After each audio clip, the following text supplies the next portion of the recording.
اعوذ باللہ من الشیطان الرجیم بسم اللہ الرحمن الرحیم اللہم ربنا الہمنا رشدنا واعذنا من شرور انفسنا اللہم ارنا الحق حقا وارزقنا اتباعہ وارنا الباطل باطلا وارزقنا اجتنابہ اللہم ارحمنا بالقرآن العظیم واجعلہ لنا اماما وہدا ورحمہ اللہم ذکرنا منہ ما نسینا وعلمنا منہ ما جہلنا وارزقنا تلاوتہ آناء اللیل واطراف النہار واجعلہ لنا حجة یا رب العالمین آمین۔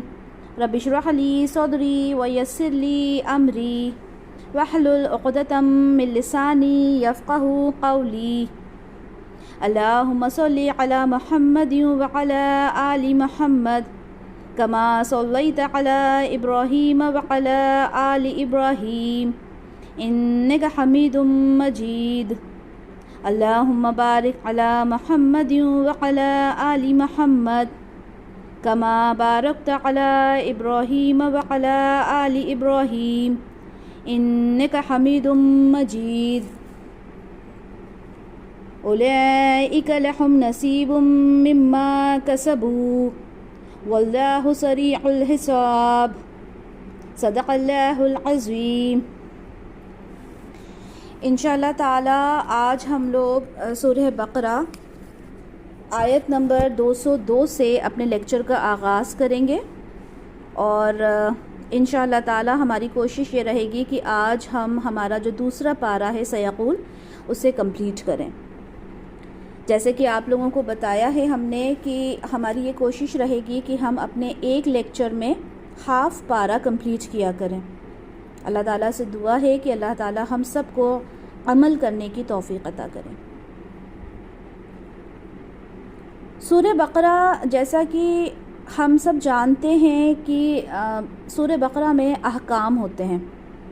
سورہ بقرہ، سورہ نساء، آل عمران، سورہ مائدہ، یہ کچھ ایسی صورتیں ہیں جس میں بہت ڈیٹیل میں ہمیں زندگی گزارنے کے طریقے بتائے گئے ہیں، اور اسی طرح سے آج جو ہم سورہ پڑھیں گے اس میں ہم دیکھیں گے کہ جو طلاق کا مضمون ہے وہ بہت ڈیٹیل میں آیا ہے۔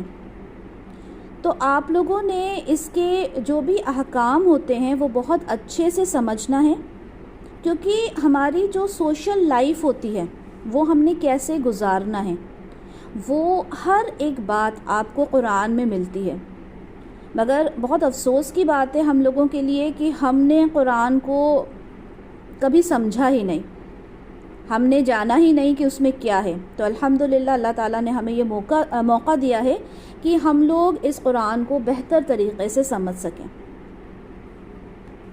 تو آغاز کرتے ہیں اپنے لیکچر کا۔ انہی لوگوں کے لیے حصہ ہوگا اس میں سے جو انہوں نے کمایا، اور اللہ تعالیٰ جلد حساب چکانے والا ہے۔ دیکھیں یہاں پر جو الفاظ آئے ہیں ان پہ غور کریں کہ ان لوگوں کے لیے حصہ ہوگا اس میں سے جو انہوں نے کمایا۔ صرف آپ نے دعا کی، صرف دعا کرنا ہی کافی نہیں ہے، آپ کے عمل ضروری ہیں پہلی چیز۔ اب جب آپ نے عمل کیے، جو آپ نے کمایا، اس میں سے آپ کو حصہ ملے گا۔ یعنی اگر آپ نے کوئی اعمال آپ کے ہیں اس میں سے آپ کو 100% مل جائے گا، ایسا نہیں ہے، کیونکہ جو آپ کی نیت ہے وہ اللہ تعالیٰ بہتر طریقے سے جانتے ہیں۔ انما الاعمال بالنیات، کہ ہماری نیت کیا ہے، ہمارے اعمال کا دار و مدار سارا کس پر ہوتا ہے؟ ہماری نیتوں پر ہوتا ہے۔ ہماری نیت کیا ہے اس کے اکارڈنگ ہمیں اجر ملے گا۔ ہو سکتا ہے ہم دنیا میں بہت اچھا کام کرتے رہے ہوں، لیکن ہماری جو سوچ ہے، ہماری جو نیت ہے، اس میں کہیں کچھ کھوٹ ہو، کوئی ملاوٹ ہو، تو جب ہمیں اس کا اجر ملے گا تو ہو سکتا ہے کہ وہ 100% نہ ہو۔ تو بہت ضروری ہے کہ ہم اپنی نیتوں کو ٹٹولیں، اپنا انٹروسپیکشن کریں۔ تو یہاں اس آیت میں کیا فرمایا گیا کہ انہی لوگوں کے لیے حصہ ہوگا اس میں سے جو انہوں نے کمایا، اور اللہ تعالیٰ جلد حساب چکانے والا ہے۔ بے شک قیامت آنے والی ہے، کب آئے گی ہمیں نہیں پتہ، کیونکہ جب رسول اللہ صلی اللہ علیہ وسلم کی اس دنیا میں آئے، کیونکہ وہ آخری نبی تھے، آخری رسول تھے، تو وہاں سے یہ بات شروع ہو گئی کہ اب دیکھیں قیامت آنے والی ہے۔ تو ہم سب کو بہت ڈرنا چاہیے اس بات سے کہ ہم نہیں جانتے کہ یہ جو قیامت ہے کب آ جائے۔ اللہ تعالیٰ بہت جلد حساب لینے والے ہیں۔ آیت نمبر 203، اور ذکر کرو اللہ کا گنتی کے چند دنوں میں، جو کوئی 2 دن ہی میں جلدی سے واپس آ جائے تو اس پر کوئی گناہ نہیں، اور جو پیچھے رہے تو اس پر بھی کوئی گناہ نہیں، بشرطے کہ وہ تقوی اختیار کرے، اور اللہ کا تقوی اختیار کرو، اور خوب جان رکھو کہ یقیناً تمہیں اسی کی جانب جمع کر دیا جائے گا۔ اچھا، یہاں پر جو گنتی کے چند دن کی بات ہو رہی ہے، جیسا کہ ہم نے لاسٹ لیکچر میں دیکھا کہ حج کے جو ارکان تھے، حج کے جو احکام تھے، اس کے بارے میں بات کی جا رہی تھی۔ تو یہ وہی حج کے جو خاص دن ہیں ان کے بارے میں بات کی جا رہی ہے۔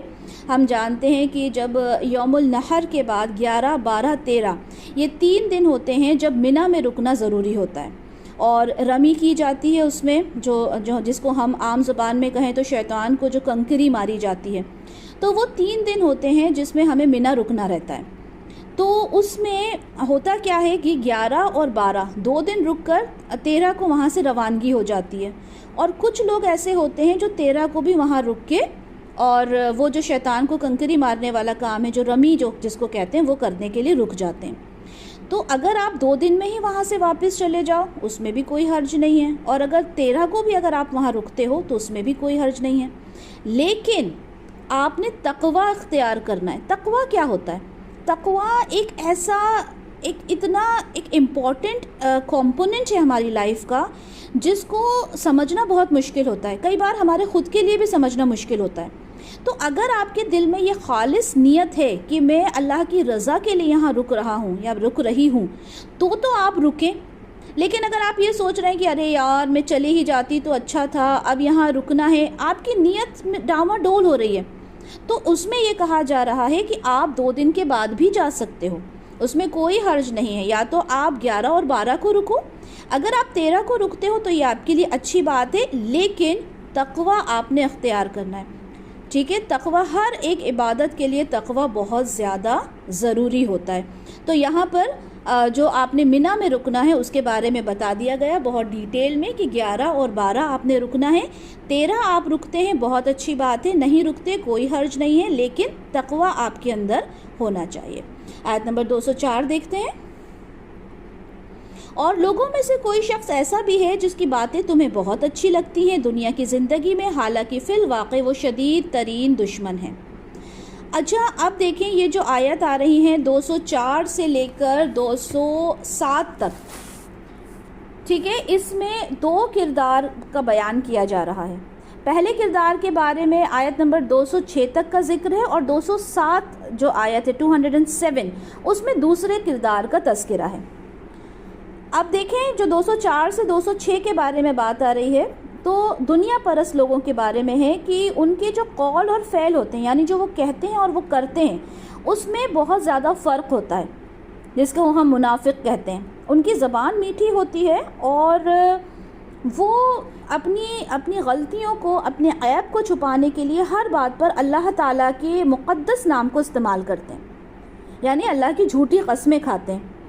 اور یہ جو لوگ ہوتے ہیں ان کو ڈیفائن کیا جا رہا ہے کہ وہ جھگڑالو قسم کے لوگ ہوتے ہیں۔ انہیں جب بھی کوئی اقتدار حاصل ہوتا ہے تو اس کا کردار لوگوں کے لیے تباہ کن ثابت ہوتا ہے، اور ایسے شخص کو جب اللہ کا خوف اور اس کی غلطی کا احساس دلایا جاتا ہے تو اصلاح کرنے کی بجائے اسے اپنی توہین تصور کرتے ہیں۔ ایسے شخص کے فکر و عمل میں خیر کی تبدیلی آنے کا کوئی امکان نہیں ہوتا۔ یہ کس کے بارے میں بات ہو رہی ہے؟ یہ بیسیکلی تو بات ہو رہی ہے، اگر ہم دیکھیں تو منافق کے بارے میں بات ہو رہی ہے کہ منافق لوگ کون ہوتے ہیں، لیکن جو ایک خاص انسان کے بارے میں یہ جو آیات نازل ہوئی ہیں، یہ ہے اخنس بن شریق، ٹھیک ہے، جس کے بارے میں یہ بات ہو رہی ہے۔ مفسرین نے اس آیت کی تشریح میں اخنس بن شریق منافق کے کردار کی نشاندہی کی ہے، جو آپ صلی اللہ علیہ وسلم کے پاس آتا اور چکنی چپڑی باتیں کرتا اور اسلام کی تائید کرتا، لیکن کیا ہوتا کہ جیسے ہی وہ اپنے ساتھیوں کے پاس جاتا تو اسلام کے خلاف باتیں کرنا شروع کر دیتا. اور دیکھیں اگر ہم شان نزول کے اعتبار سے دیکھیں تو جیسے میں نے آپ کو بتایا کہ یہ جو آیات ہیں یہ اخنس بن شریک کے بارے میں ہیں، لیکن ہم یہ بھی دیکھیں کہ یہاں پر ایک کیریکٹر ڈیفائن کر دیا گیا ہے. ٹھیک ہے، ایک کیریکٹر ڈیفائن کر دیا کہ دیکھیں ایک منافق جو ہوتا ہے وہ کون ہوتا ہے. اب ہم نے اپنے آپ سے سوال کرنا ہے، کیا ہمارے اندر منافقت والی کوئی چیز تو نہیں ہے؟ کیا ہم جو کہتے ہیں وہی ہم کرتے ہیں؟ کیا ہم اپنے آپ کو کچھ اور دکھانے کی کوشش تو نہیں کرتے؟ ہم پریٹینڈ تو نہیں کرتے جو ہم نہیں ہیں؟ تو یہ ایک ایسا مقام ہے جہاں پر سیلف انٹروسپیکشن کی بہت زیادہ ضرورت ہے. ہم اپنے آپ کو ایویلویٹ کریں، ہم اپنے آپ کو جانچیں کہ دیکھیں کہ ہمارے اندر تو اس طرح کی چیزیں نہیں ہیں. یہ جو کردار ہے یہ صرف ایک پرٹیکولر انسان کے بارے میں حال فی الحال اسی کی بات ہے، لیکن اگر ہم دیکھیں تو ہر وہ انسان جو کچھ اور ہوتا ہے لیکن دکھاتا کچھ اور ہے. ہر انسان اخنس بن شریق ہے، ہر انسان منافق ہے. اب ہم نے اپنے آپ سے یہ سوال کرنا ہے کہ ہمارے اندر یہ کوالٹیز تو نہیں ہیں. ٹھیک ہے، یہ بیڈ کوالٹیز تو نہیں ہیں. اور جب وہ پیٹھ پھیر کر جاتا ہے تو زمین میں بھاگ دوڑ کرتا ہے تاکہ اس میں فساد مچائے اور کھیتی اور نسل کو تباہ کرے، اور اللہ تعالیٰ کو فساد بالکل پسند نہیں ہے. اور جب اسے کہا جاتا ہے کہ اللہ سے ڈرو تو وہ جھوٹی عزت نفس کو گناہ پر اور جمع دیتی ہے، اور یقیناً وہ برا ٹھکانہ ہے. اب آیت نمبر 207 میں ہم دیکھتے ہیں کہ یہاں پر کس کے بارے میں بات ہو رہی ہے. اور لوگوں میں ایک شخص وہ ہے جو بیچ دیتا ہے اپنی جان کو اللہ کی رضا کے لیے، اور اللہ اپنے ایسے بندوں کے حق میں بہت شفیق ہے. اللہ تعالیٰ اپنے کن بندوں کے لیے شفیق ہے؟ جو اپنی جان کو اللہ کی رضا کے لیے بیچ دیتے ہیں. اس آیت کے شان نزول میں حضرت ابو یحییٰ صہیب رومی رضی اللہ تعالیٰ عنہ کا واقعہ بیان ہے. یعنی یہ جو آیت ہے وہ کس کے لیے نازل ہوئی؟ حضرت ابو یحییٰ صہیب رومی رضی اللہ تعالیٰ عنہ کے لیے. جب وہ مدینہ کے لیے نکلے مکہ سے تو آپ تھوڑی ہی دور پر گئے تھے تو کیا ہوا کہ کفار نے آپ کو گھیر لیا کہ ہم آپ کو مدینہ نہیں جانے دیں گے.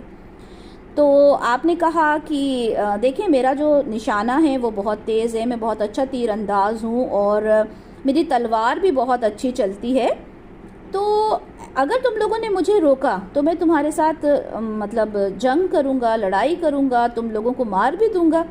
لیکن کیونکہ ان کو بہت زیادہ جلدی تھی کہ وہ جلد سے جلد رسول اللہ کے پاس پہنچ جائیں، تو انہوں نے کیا کہا؟ انہوں نے ایک سودا کیا کہ بھائی میرے پاس جتنا بھی مال و دولت ہے، وہ چاہتے تو تھوڑا بہت دے کر بھی جا سکتے تھے، لیکن آپ دیکھیں انہوں نے اپنی جتنی بھی کمائی تھی وہ ساری جو تھی وہ ان لوگوں کو دے دی. کیسے؟ انہوں نے کہا کہ میرے گھر پر فلاں جگہ پہ میرا جتنا بھی مال و دولت ہے وہ سب رکھا ہے، آپ وہاں جائیں اس کونے سے وہ سارا نکال لیں. انہوں نے کہیں گاڑ دیا ہوگا یا واٹ ایور، تو انہوں نے کہا وہاں پر ہے، آپ جائیں اور جا کر وہ سارا نکال لیں.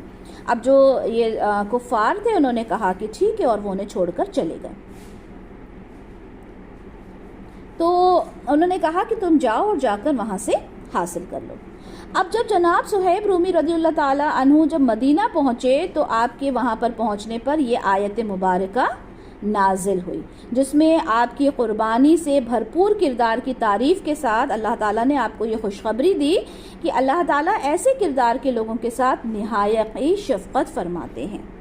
سبحان اللہ، کتنی خوبصورت بات ہے نا کہ اللہ تعالیٰ آپ کے بارے میں مطلب دنیا میں تبھی تو ان کے ناموں کے آگے رضی اللہ تعالیٰ عنہ لکھا رہتا ہے نا کہ اللہ تعالیٰ ان سے راضی ہیں. آیت نمبر 208 دیکھتے ہیں. اے اہل ایمان، اسلام میں داخل ہو جاؤ پورے کے پورے، اور شیطان کے نقش قدم کی پیروی نہ کرو، وہ تو یقیناً تمہارا بڑا کھلا دشمن ہے. یہ آیت جو ہے پرسنلی مجھے بہت پسند ہے، کیونکہ اس کی جو ڈیپتھ ہے نا اگر ہم دیکھیں تو اس پر ہم گھنٹوں بات کر سکتے ہیں. کیسے؟ کیونکہ اس میں کیا کہا گیا؟ اسلام میں داخل ہو جاؤ پورے کے پورے. اب ہمیں اپنے آپ کو یہ دیکھیں، ہر ایک آیت ہم سے بات کرتی ہے. میں اپنے ہر لیکچر میں موسٹلی یہ بات کہتی ہوں کہ ہر ایک آیت ہم سے بات کرتی ہے.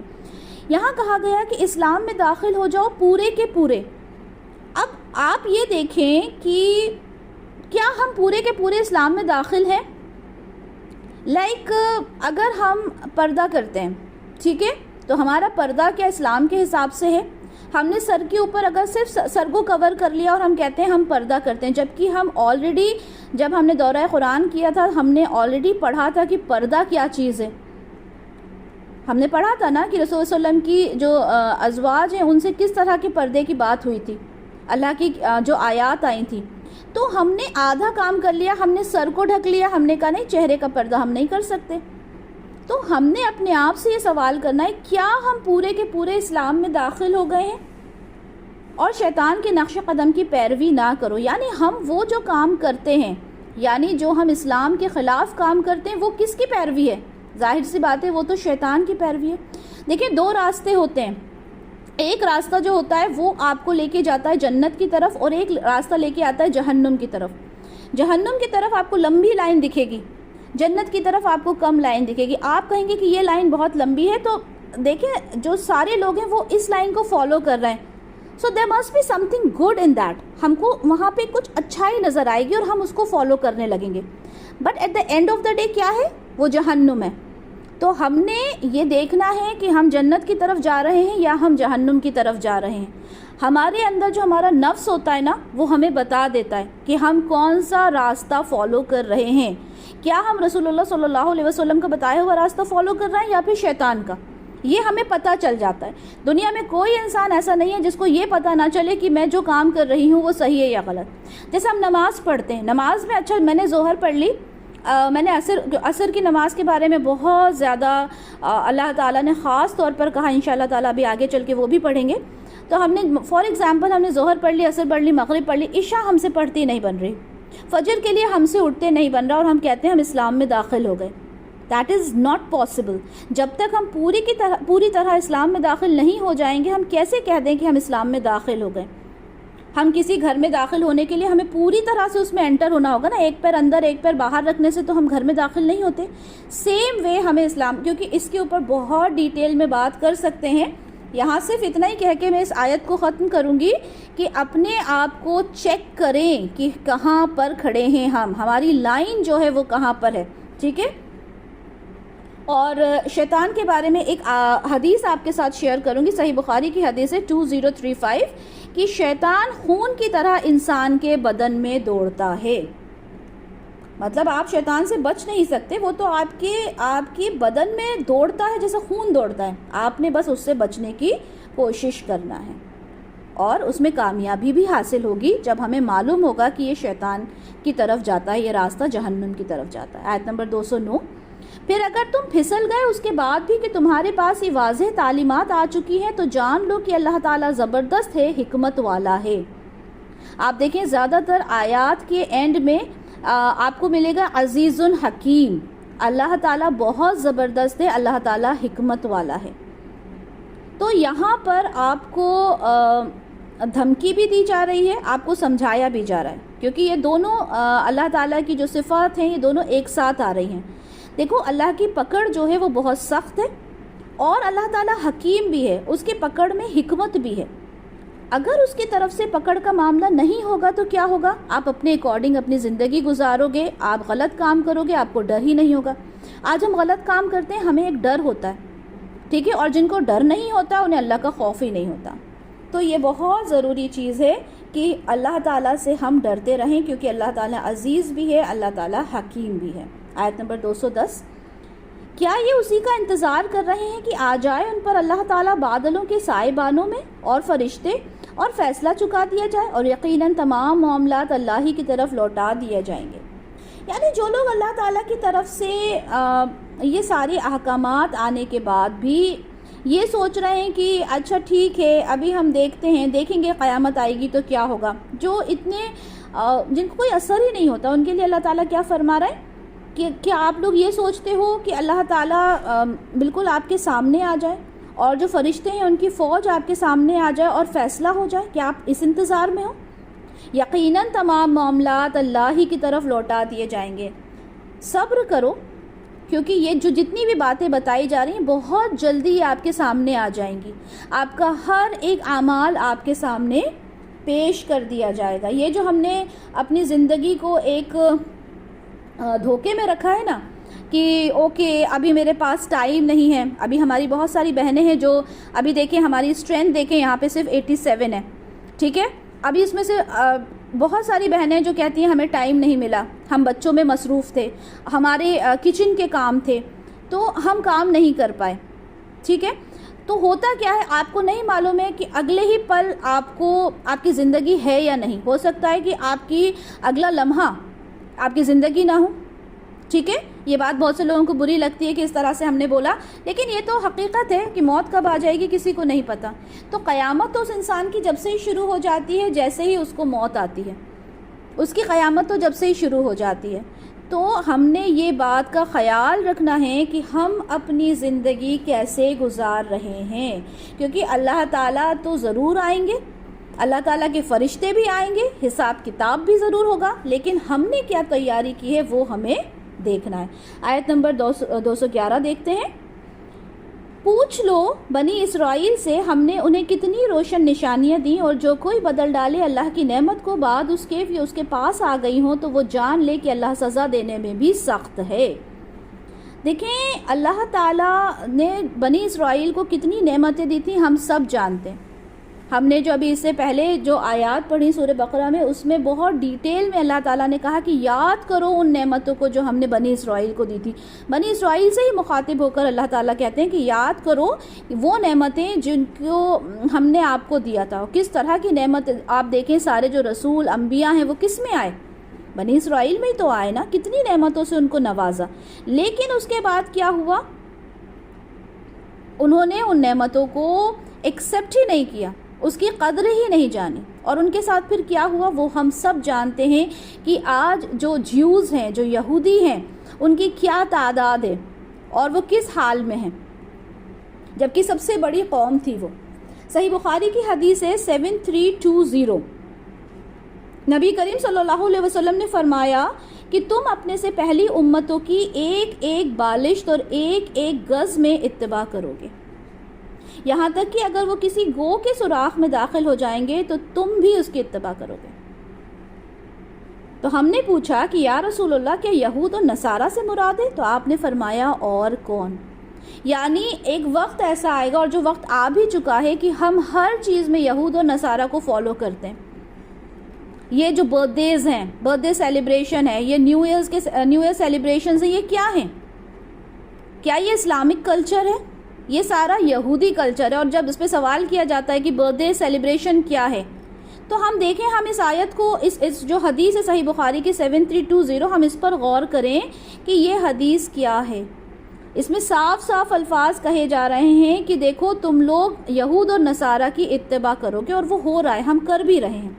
تو اللہ تعالیٰ ہم سب کو محفوظ رکھے, ہم سب کو ثابت قدم رکھے کہ ہمارا خود کا مذہب اتنا خوبصورت ہے, اللہ تعالیٰ نے اتنی خوبصورتی رکھی ہے اسلام میں, ہمیں کیا ضرورت ہے کہ ہم دوسروں کو فالو کریں.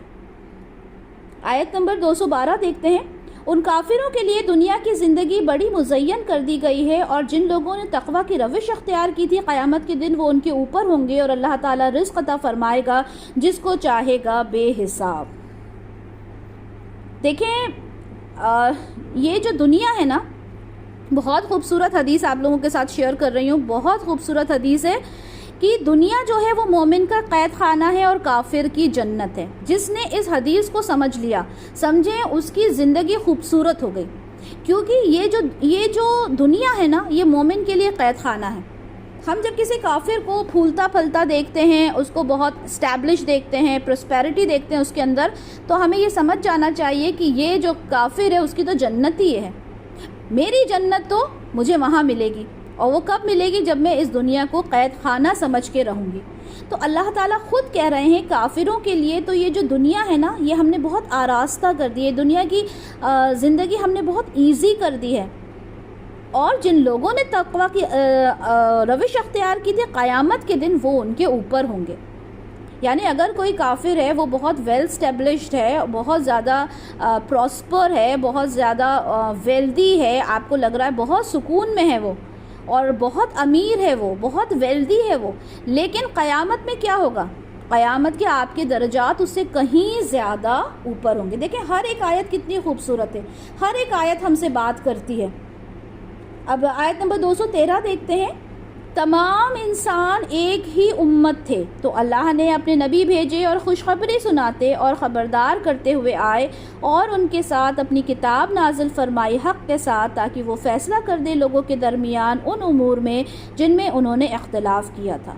اور کتاب میں اختلاف نہیں کیا مگر انہی لوگوں نے جنہیں یہ دی گئی تھی اس کے بعد کہ ان کے پاس روشن ہدایات آ چکی تھی، محض باہمی زدم زدہ کے سبب سے۔ بس اللہ نے ہدایت بخشی ان لوگوں کو جو ایمان لائے اس حق کے معاملے میں جس میں لوگوں نے اختلاف کیا تھا اپنے حکم سے، اور اللہ ہدایت دیتا ہے جس کو چاہتا ہے سیدھے راستے کی طرف۔ دیکھیں ہم سب جانتے ہیں، یہ بتانے والی ایسی کوئی نئی بات نہیں ہے، ہم سب کو پتہ ہے کہ مطلب جب ہم نے اس کا ٹرانسلیشن دیکھا جب ہی ہم سمجھ گئے کہ اللہ تعالیٰ کیا فرما رہے ہیں کہ سارے ہی لوگ ایک ہی امت کے تھے۔ تمام انسان حضرت آدم علیہ السلام کی نسل سے ہیں، اور حضرت آدم علیہ السلام جو پہلے نبی تھے، ٹھیک ہے۔ اب جتنی امت آئی وہ کس کی اتباع کرنے والی تھی؟ کون تھی؟ سب ہم لوگ آدم علیہ السلام کی ہی تو اولاد ہیں۔ تو ہمارے جب تک ان میں گمراہی پیدا نہیں ہوئی، اختلاف پیدا نہیں ہوئے، شیطان نے ان کو نہیں ورغلایا، اس وقت تو تمام انسان ایک ہی امت تھے۔ اب یہاں پر دیکھیں ڈاکٹر اسرار احمد کی تفسیر کے اکارڈنگ انہوں نے کہا کہ یہاں پر ایک لفظ جو ہے وہ محذوف ہے، ثم اختلفوا، یعنی پھر ان میں اختلاف ہو گئے۔ اب اختلاف کے نتیجے میں کیا ہوا؟ فساد پیدا ہوا اور کچھ لوگوں نے گمراہی کی روش اختیار کر لی۔ جب لوگوں کی جو مائنڈ سیٹ تھا وہ اس میں ڈفرینسز آئے، سوچنے کا طریقہ بدلا، شیطان نے ورغلایا، تو کیا ہوا؟ فساد پیدا ہوا اور گمراہ ہو گئے کچھ لوگ۔ اور انسان کے اندر نا ایک غالب ہونے کی ایک طلب ہوتی ہے، urge to dominate، وہ ڈومینیٹ کرنا چاہتا ہے، اور وہ اسی وجہ سے حق کو ماننے کے لیے تیار نہیں ہوتا۔ اگر میں آپ کو کوئی بات بتا رہی ہوں، ٹھیک ہے، آپ اس کو یہ بات مان کے سنتے ہیں کہ یہ قرآن کا کلام ہے، لیکن مطلب میں ایسا نہیں کہہ رہی، الحمدللہ ہم لوگ سب بہت اچھے سے اپنی بات کو سنتے ہیں، سمجھتے ہیں، لیکن اگر کوئی یہ خدا نہ خواستہ یہ سوچے کہ میں اس کی بات کیوں مانوں، ٹھیک ہے، اللہ نہ کرے، اگر کوئی یہ کہتا ہے کہ میں اس کی بات کیوں مانوں، تو وہاں پہ کیا ہو جاتا ہے؟ وہاں پہ اختلاف پیدا ہو جاتے ہیں۔ مطلب وہ اس وقت انسان یہ نہیں سوچتا کہ یہ جو بات بتائی جا رہی ہے یہ اللہ کا کلام ہے، ٹھیک ہے، یہ رسول اللہ کے جو انہوں نے احکام بتائے، جو اللہ کے احکام تھے رسول صلی اللہ علیہ وسلم کے تھرو ہمارے پاس آئے، اگر وہ یہ نہ سوچتے ہوئے اسے یہ سوچنے لگے کہ میں اس کی بات کیوں مانوں، تو وہاں پہ کیا ہوتا ہے؟ ڈفرینسز پیدا ہو جاتے ہیں، ٹھیک ہے، وہاں پہ فرقہ واریت ہو جاتی ہے، وہاں پہ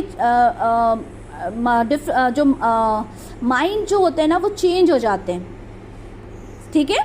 تو ہم نے کیا کرنا ہے؟ ہم نے اس بات کو پکڑ کے چلنا ہے، اس بات کو تھام کر چلنا ہے جو اس کتاب میں، جو اس قرآن میں کہی گئی ہے۔ اب ہوا کیا؟ جب ڈفرینسز ہو گئے، انسان نے ڈومینیٹ کرنا چاہا، تو اس نے کیا کہا کہ جو حق بات ہے اس کو بھی ماننے سے اس نے انکار کر دیا۔ اچھا، دوسرے کی بات ماننا نفس انسانی پر بہت مشکل گزرتا ہے۔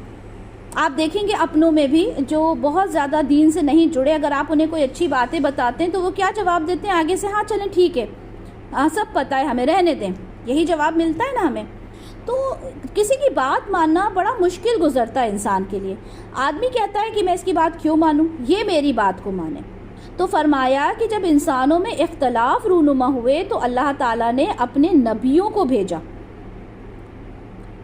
اگر آپ سے کوئی یہ پوچھتا ہے کہ اللہ تعالیٰ نے اپنے نبیوں کو کیوں بھیجا، کیا وجہ تھی نبی بھیجنے کی، تو کیا اس کا جواب ہوگا کہ دیکھیں جب اختلاف پیدا ہوئے، لوگوں نے اپنے اکارڈنگ اپنی چیزیں، اپنی باتیں منوانا شروع کر دیا، تو اللہ تعالیٰ نے اپنے نبیوں کو بھیجا جو خوشخبری سنانے والے تھے اور ڈرانے والے بھی تھے۔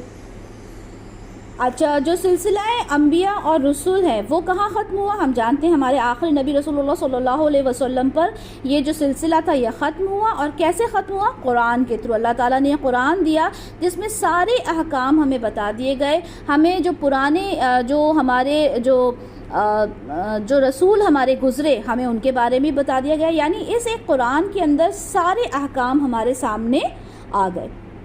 تو یہ قرآن نازل فرما کے اللہ تعالیٰ نے اپنی توفیق سے اس اختلاف میں حقی راہ اہل ایمان پر کھول دی۔ اللہ ہی ہے جو اپنی مشیت سے اور اپنی حکمت سے جس کو چاہتا ہے راہ راست دکھا دیتا ہے۔ اللہ تعالیٰ سے دعا کریں کہ اللہ تعالیٰ ہمیں بھی انہی بندوں میں شمار کرے۔ اچھا، اب جو آیت آ رہی ہے وہ بڑی سخت آیت آ رہی ہے، بڑی لرزا دینے والی آیت ہے۔ صحابہ کرام جو تھے ان میں سے ایک بڑی تعداد جو تھی وہ مہاجرین کی تھی، جو مکہ کی سختیاں جھیل کر آئے تھے۔ اچھا، مہاجرین کون ہیں؟ جو مکہ سے مدینہ گئے تھے، ٹھیک ہے، انہیں مہاجرین کہا جاتا ہے۔ تو جب مکہ سے مدینہ گئے تھے تو کافی وہ لوگ تھے جو مکہ کی سختیاں آلریڈی جھیل چکے تھے، پریشان، کتنا ان کے ساتھ جو قریش کے لوگ تھے انہوں نے ظلم و ستم کیا تھا۔ ان کے لیے تو جو بھی مراحل اب آ رہے تھے وہ اتنے زیادہ مشکل نہیں تھے کیونکہ وہ بہت زیادہ مضبوط ہو چکے تھے۔ لیکن جو حضرات مدینہ میں تھے اور وہ ایمان لے کر آئے تھے وہ انصار تھے۔ انصار کون ہوتے ہیں؟ انصار وہ ہوتے ہیں جو مدینہ میں تھے، اور مدینہ میں جب رسول اللہ صلی اللہ علیہ وسلم صحابہ کے ساتھ پہنچے تھے تو وہاں کے جب مدینہ کے رہنے والوں نے اسلام قبول کیا تھا، رسول اللہ علیہ وسلم کی مدد کی تھی، تو وہ انصار کون ہوتا ہے؟ ہیلپ کرنے والے کو کہتے ہیں۔ تو اس لیے انہیں انصار نام دیا گیا کیونکہ انہوں نے رسول اللہ صلی اللہ علیہ وسلم کو وہاں پر اپنے مدینہ میں ان کو رہنے کے لیے جگہ دی، ان کی ہیلپ کی، اور پھر وہ اسلام بھی قبول کیا۔ تو اب وہ جو انصار تھے ان کے لیے تو یہ نئی بات تھی، اس لیے کہ انہوں نے نہ تو وہ سختیاں جھیلی تھیں اور نہ ہی مکہ میں مہاجرین کے ساتھ وہ تھے نہیں، تو ان کو پتہ نہیں تھا کہ وہ سختیاں کیا ہوتی ہیں۔ تو اب جو آیت آ رہی ہے وہ خاص طور پہ اللہ تعالیٰ کسے ایڈریس کر رہے ہیں؟ ان انصار کو ایڈریس کر کے بات کریں۔ اگرچہ خطاب جو ہے وہ عام ہے، عام خطاب ہے، لیکن اگر ہم دیکھیں تو اللہ تعالیٰ کس کو ایڈریس کر کے بات کر رہے ہیں؟ یہ انصار سے بات کر رہے ہیں۔ کیا بات کر رہے ہیں اللہ تعالیٰ؟ کیا تم نے یہ سمجھ رکھا ہے کہ یوں ہی جنت میں داخل ہو جاؤ گے، حالانکہ ابھی تک تمہارے اوپر وہ حالات اور واقعات وارد نہیں ہوئے جو تم سے پہلوں پر ہوئے تھے؟ جو پہنچی ان کو سختی بھوک کی اور تکلیف کی، اور وہ ہلا مارے گئے، یہاں تک کہ وقت کا رسول اور اس کے ساتھی اہل ایمان پکار اٹھے کہ کب آئے گی اللہ کی مدد۔ اب انہیں یہ خوشخبری دی گئی ہے، آگاہ ہو جاؤ، یقیناً اللہ کی مدد قریب ہے۔ تو یہاں اللہ تعالیٰ انصار سے بات کر رہے ہیں، کیا تم یہ سوچتے ہو کہ بنا کسی مشکل کے، بنا کسی مشقت کے ہی تم لوگ جنت میں داخل ہو جاؤ گے؟ ابھی تو تمہارے اوپر وہ حالات گزرے ہی نہیں ہیں جو کس کے اوپر گزرے ہیں؟ جو مکہ سے جو صحابہ آئے ان کے اوپر جو حالات گزرے ہیں۔ یہاں پر غزوہ احزاب کی بات ہو رہی ہے۔ یہ غزوہ جو ہوا تھا یہ سن 5 ہجری میں ہوا تھا، اور جو قریش تھے انہوں نے سب فوج تیار کی تھی، اور قریب 12,000 کا لشکر تھا، 12,000 کی فوج تھی، اور انہوں نے مدینہ کو کور کر لیا تھا چاروں طرف سے۔ اب رسول اللہ صلی اللہ علیہ وسلم کے پاس قریب 3,000 جو تھے وہ لوگ تھے ان کے فوج میں، جو لشکر تھا جس میں منافقین بھی تھے۔ اب مدینہ کی ایک جو اچھی بات ہے وہ یہ ہے کہ دونوں طرف سے چٹانیں تھیں اس میں، اور وہاں پہ چٹانوں کی وجہ سے وہاں پہ چکنے پتھر تھے جس کی وجہ سے گھوڑے وغیرہ وہاں نہیں آ سکتے تھے۔ تو حضرت سلمان فارسی کے کہنے پہ وہاں خندق کھودی گئی تھی تاکہ دشمن ڈائریکٹ ان پہ حملہ نہیں کر سکے۔ اچھا، اب ہوا کیا کہ یہ جو صحابہ تھے رسول اللہ صلی اللہ علیہ وسلم، اور صحابہ جو تھے وہ خود بھی قید ہو گئے تھے ایک طرح سے، کیونکہ چاروں طرف سے انہوں نے اپنے آپ کو ایک جگہ جمع ہو گئے تھے وہ لوگ۔ اب بہت مشکل وقت تھا اور فاقوں کا وقت تھا، سردی شدید تھی، اور کھانے پینے کی چیزیں بھی ختم ہوتی جا رہی تھیں، اور ایک سائڈ پہ بنو قریظہ تھے جنہوں نے پہلے تو کہا تھا کہ وہ رسول اللہ صلی اللہ علیہ وسلم کی ہیلپ کریں گے، لیکن ایسا وقت آیا کہ پھر وہ بھی بغاوت پر آ گئے۔ اب اللہ تعالیٰ نے بہت سختی انہیں دکھائی، تو انصار نے بھی الحمدللہ ثابت قدمی دکھائی، ثابت قدم رہے۔ مکہ کے جو تھے، مکہ والے تو الحمدللہ وہ پہلے سے اتنی سختیاں جھیل چکے تھے۔ اب ہوا کیا کہ جب وہ ثابت قدم رہے، دیکھیں یہاں پر بھی اللہ تعالیٰ کی ایک بات سمجھیں کہ جو ثابت قدم رہتا ہے اس کے لیے اللہ تعالیٰ کی مدد ضرور آتی ہے۔ تو ہوا کیا کہ ایک تیز آندھی آئی، لشکر جو ان کے دشمن کے لشکر تھے اس کے خیمے اڑ گئے، چولہوں میں جو آگ لگی ہوئی تھی اس سے خیموں میں آگ لگ گئی، افراتفری مچ گئی، اور اس طرح سے جو قریش تھے ان کے جو لشکر تھے ان کو واپس جانا پڑا۔ جی، تو جو دشمن کے خیمے تھے، دشمن کا جو لشکر تھا وہ وہاں سے واپس چلے گئے۔ تو ایک بڑی لڑائی نہیں ہوئی، لیکن ایک شدید امتحان تھا جو اللہ تعالیٰ نے لیا، اور وہ وہ لوگ پاس ہو گئے، ہم کہہ سکتے ہیں اس امتحان میں جو انصار تھے وہ بھی پاس ہو گئے، صحابہ جو تھے وہ وہاں سے کامیاب ہو گئے۔ آیت نمبر 215 دیکھتے ہیں کہ یہ آپ صلی اللہ علیہ وسلم سے پوچھتے ہیں کہ کیا خرچ کریں۔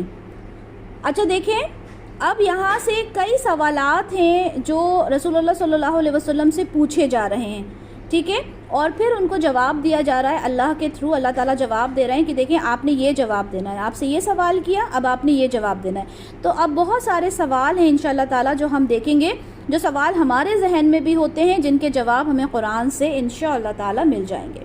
تو یہ آپ صلی اللہ علیہ وسلم سے پوچھتے ہیں کہ کیا خرچ کریں، کہہ دیجئے جو بھی تم خرچ کرو مال اور اسباب میں سے تو والدین، رشتہ داروں، یتیموں، مسکینوں، مسافروں کے لیے خرچ کرو، اور جو خیر بھی تم کماؤ گے اللہ اس سے اچھی طرح باخبر ہے۔ تو یہاں پر سب سے پہلا حق جو ہے آپ کی کمائی کا وہ کس کے لیے ہے؟ والدین کے لیے ہے۔ اچھا یہ چیز دیکھیں ہم لوگوں نے بہت اچھے سے سمجھنا ہے کہ والدین جو ہوتے ہیں ان کا حق سب سے زیادہ ہے۔ ایک مرد جو کما کر لے کر آتا ہے، سب سے پہلے وہ جو حق ہوتا ہے وہ کس کا ہوتا ہے؟ والدین کا ہوتا ہے، والدین کو دینا چاہیے۔ اس کے بعد کیا ہے؟ رشتہ دار، یتیم، مسکین، مسافر تک کے لیے وہاں پہ حق بتا دیا اللہ تعالیٰ نے کہ جو تم کماؤ اس میں سے ہر ایک انسان کا، جن کے یہاں پہ نام مینشن کیے گئے، ان کا کچھ نہ کچھ حق ہے۔ جس طرح سے ہم زکوٰۃ ادا کرتے ہیں، ٹھیک ہے، ہم جو صدقہ دیتے ہیں، ان سب میں یہ سارے آپ کے، جیسے والدین کو تو آپ نے دینا ہی ہے، اس کے علاوہ رشتہ داروں میں آپ کے جو یتیم ہیں، مسکین ہے، اس میں آپ کا زکوٰۃ، صدقات، یہ ساری چیزیں اس میں سب سے پہلے حق انہی کا ہوتا ہے۔ آیت نمبر 216 دیکھتے ہیں، مسلمانوں اب تم پر جنگ فرض کر دی گئی ہے اور وہ تمہیں گراں گزر رہی ہے، اور ہو سکتا ہے کہ تم کسی شے کو ناپسند کرو اور وہ تمہارے لیے بہتر ہو، اور ہو سکتا ہے کہ تم کسی چیز کو پسند کرو اور حالانکہ وہی تمہارے لیے بری ہو، اور اللہ جانتا ہے جو تم نہیں جانتے۔ دیکھیں کوئی بھی چیز جو ہم سمجھتے ہیں کہ ہمارے لیے بہتر ہے وہ ہو سکتا ہے ہمارے لیے بہتر نہ ہو، اور یہ بہت خوبصورت بات ہے جو ہمیں سمجھنا ہے کہ دیکھیں ہمیں جو سامنے نظر آتا ہے وہ کس حد تک صحیح ہے ہم نہیں جانتے۔ کئی بار جب ہم دعا کرتے ہیں اور ہم بہت ایگرلی، بہت ڈسپریٹلی ہم اس چیز کو مانگتے ہیں کہ اللہ تعالیٰ یہ چیز مجھے دے دیں آپ، لیکن ایسا نہیں ہے، ہو سکتا ہے وہ چیز ہمارے لیے بری ہو۔ تو ہمیں اللہ تعالیٰ سے ہمیشہ یہ دعا مانگنا چاہیے کہ اللہ تعالیٰ اگر یہ حق میں میرے بہتر ہو تو اسے آپ مجھے دے دیں، ٹھیک ہے۔ کوئی بھی چیز جب آپ اللہ سے مانگیں تو آپ کا مانگنے کا طریقہ انداز ہی ہونا چاہیے کہ اللہ اگر یہ میرے حق میں بہتر ہو تو آپ مجھے یہ دے دیں، کیونکہ اللہ تعالیٰ خود کہہ رہے ہیں کہ جو تمہیں بہتر لگتا ہے ہو سکتا ہے وہ تمہارے لیے بہتر نہ ہو۔ اب اللہ تعالیٰ نے یہ بھی کہا کہ تم پر جنگ جو ہے وہ فرض کر دی گئی ہے۔ اچھا دیکھیں اس کی عربک میں آپ دیکھیں گے قتال لفظ آیا ہے۔ قتال کا مطلب قتل نہیں ہوتا، قتال کا مطلب جنگ ہوتا ہے، ٹھیک ہے۔ اس بات کو سمجھنا ہے کیونکہ سسٹر لینگویجز ہیں اردو اور عربک، اور تو کئی بار اس کے جو میننگز ہوتے ہیں ہم وہ غلط لے لیتے ہیں۔ تو قتال کا مطلب یہاں پہ جنگ کرنا ہے۔ تو اللہ تعالیٰ کہتے ہیں کہ تم پر جنگ فرض کر دی گئی ہے اور وہ تمہیں گراں گزر رہی ہے۔ دیکھیں سورہ بقرہ سے پہلے سورہ محمد نازل ہو چکی تھی اور اس میں قتال کی جو فرضیت ہے وہ پہلے ہی آ چکی تھی۔ تو اس بات سے کچھ لوگ پریشان ہو رہے تھے، یا خاص طور پہ جو منافقین تھے وہ تو بہت ڈرتے تھے، انہوں نے تو صرف دکھانے کے لیے حامی بھری تھی کہ ہم مسلمان ہیں۔ اب ان کا کیا کہنا تھا کہ بھائی ایسی لڑائی جھگڑے کا کیا فائدہ، اب بنا لڑائی جھگڑے کے ہی جتنی دعوت دو، جو لوگ تیار ہو جاتے ہیں وہ ٹھیک ہے، ہمیں کوئی لڑائی نہیں کرنا۔ یا پھر وہ لوگ جن کے پاس، جو منافق تو نہیں تھے لیکن جن کے ایمان جو تھے وہ کمزور تھے، تو یہاں پر اللہ تعالیٰ فرما رہے ہیں کہ دیکھو تم پر جنگ جو ہے فرض کر دی گئی ہے۔ ہم سب جانتے ہیں کہ جو مکہ کا دور تھا اس وقت اللہ تعالیٰ نے کیا کہا تھا؟ اس وقت اللہ تعالیٰ نے کہا تھا کہ ابھی بالکل اپنے ہاتھوں کو تھامے رکھو، باندھے رکھو، ابھی تمہیں قتال نہیں کرنا، ٹھیک ہے۔ اور جب وقت آیا تب اللہ تعالیٰ نے ان کو یہ حکم دے دیا کہ اب تم پر جو قتال ہے، جو جنگ ہے وہ فرض کر دی گئی، کیونکہ اللہ تعالیٰ بہتر طریقے سے جانتے ہیں کہ کیا کس پوائنٹ پہ کون سے احکام ہیں جو نازل کرنا ہے۔ تو یہاں اللہ تعالیٰ فرما رہے ہیں کہ ہو سکتا ہے جو چیز تمہیں بری لگ رہی ہے وہ تمہارے لیے بہتر ہے، تم کو بری لگ سکتی ہے، یا جو تم سمجھتے ہو کہ یہ تمہارے لیے بہتر ہے لیکن وہ تمہارے لیے بہتر نہیں ہے۔ آیت نمبر 217 دیکھتے ہیں، نبی صلی اللہ علیہ وسلم یہ آپ سے پوچھتے ہیں حرمت والے مہینوں میں جنگ کے بارے میں، تو کہہ دیجئے کہ اس میں جنگ کرنا بہت بڑے گناہ کی بات ہے، لیکن اللہ کے راستے سے روکنا، اس کا کفر کرنا، مسجد حرام سے روکنا، حرم کے رہنے والوں کو وہاں سے نکالنا، اللہ کے نزدیک اس سے بھی کہیں زیادہ بڑا گناہ ہے، اور فتنہ قتل سے بھی بڑا گناہ ہے، اور یہ لوگ تم سے جنگ کرتے رہیں گے یہاں تک کہ لوٹا دے تمہیں اپنے دین سے، اگر وہ ایسا کر سکتے ہیں۔ اور سن لو، جو کوئی بھی تم میں سے اپنے دین سے پھر گیا تو یہ وہ لوگ ہوں گے جن کے تمام اعمال دنیا اور آخرت میں اکارت جائیں گے، اور وہ ہوں گے جہنم والے، اس میں ہمیشہ ہمیشہ رہیں گے۔ تو یہاں پر جو سوال کیا گیا وہ یہ ہے کہ حرمت والے مہینوں کے بارے میں سوال کیا۔ حرمت والے مہینے کون سے ہوتے ہیں؟ الحمدللہ لاسٹ لیکچر میں ہم نے بہت اچھے سے ان کے بارے میں سمجھا۔ تو وہ جو 4 مہینے ہوتے ہیں، یعنی ذوالقعدہ، ذوالحجہ، محرم اور رجب، ان 4 مہینوں میں جنگ نہیں کی جاتی۔ تو آپ سے جب سوال کیا گیا کہ جنگ کے بارے میں مطلب کیا حکم ہے، تو آپ سے کہا گیا کہ آپ بتا دیں کہ جنگ کرنا بہت ہی گناہ کی بات ہے۔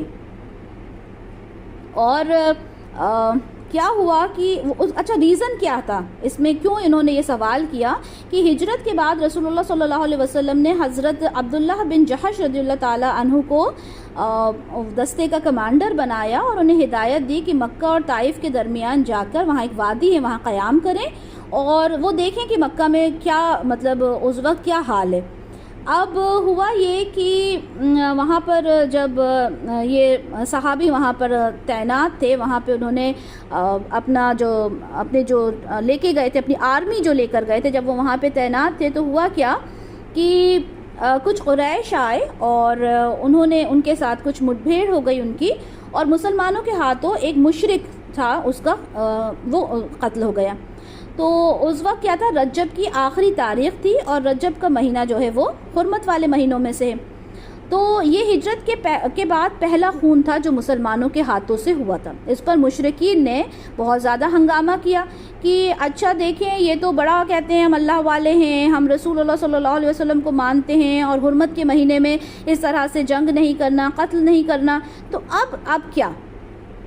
تو یہ دراصل اللہ تعالیٰ نے ان مومن بندوں کی طرف سے گویا خود صفائی پیش کی کہ جب یہ آپ سے پوچھتے ہیں کہ حرمت والے مہینوں میں کیا کریں، کیا حکم ہے، تو وہ دیکھیں یہ وہ سنگین جرائم ہیں جن کا ارتکاب مشرکین مکہ کی جانب سے ہوا تھا۔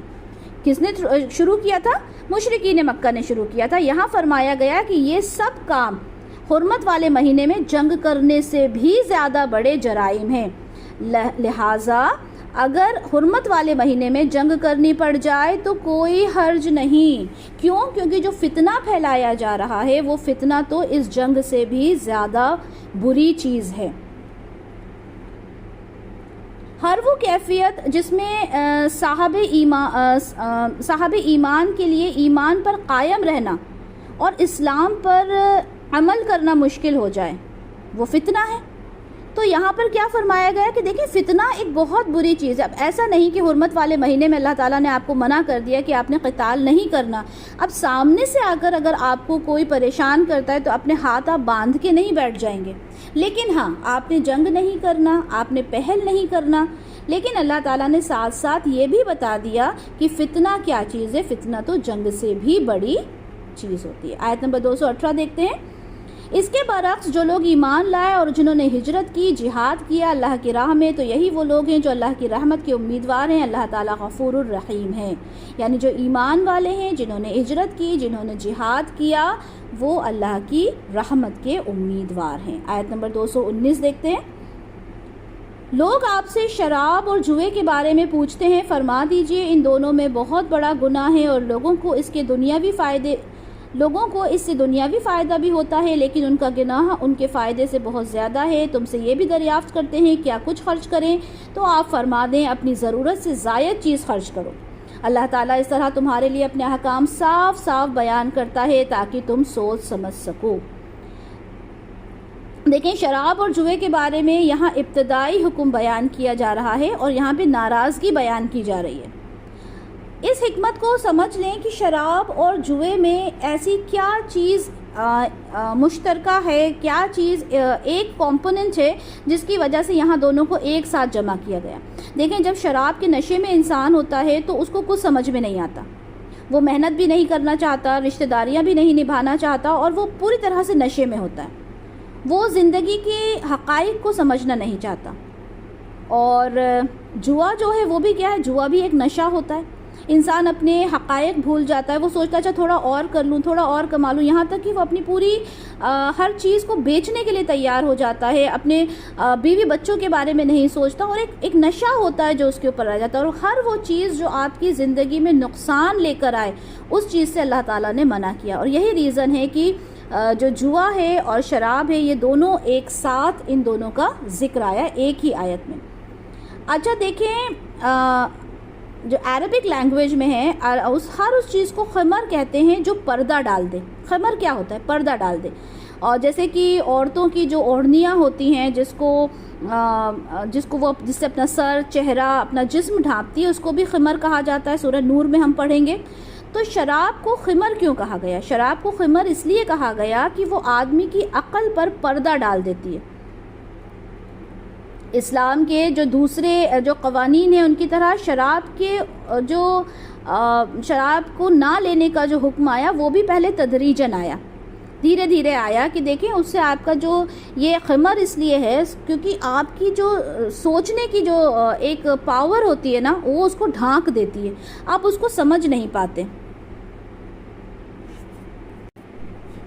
تو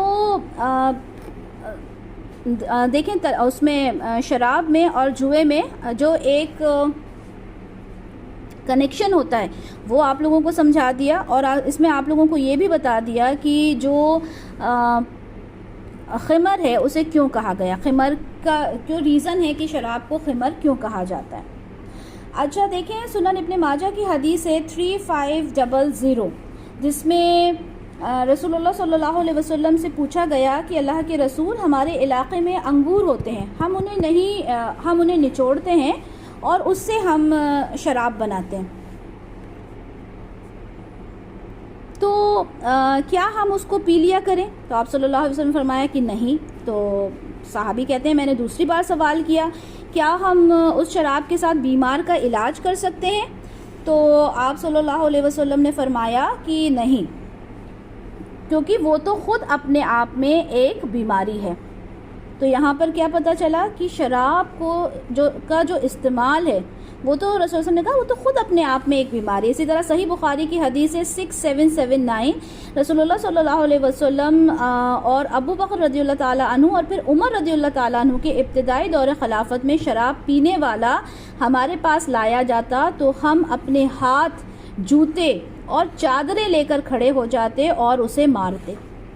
آخر عمر رضی اللہ تعالیٰ عنہ نے اپنے آخری دور خلافت میں شراب پینے والوں کو 40 کوڑے مارے، اور جب ان لوگوں نے مزید سرکشی کی اور فسق و فجور کیا تو ان کو کوڑے مارے گئے۔ تو یہاں پر بتایا گیا کہ دیکھیں کتنی بڑی سزا ہے جو شراب پینے والوں کو دی گئی۔ اسی طرح سے ایک اور حدیث ہے، صحیح مسلم کی حدیث ہے 4517 کہ ہم نبی صلی اللہ علیہ وسلم کے ساتھ سفر میں تھے،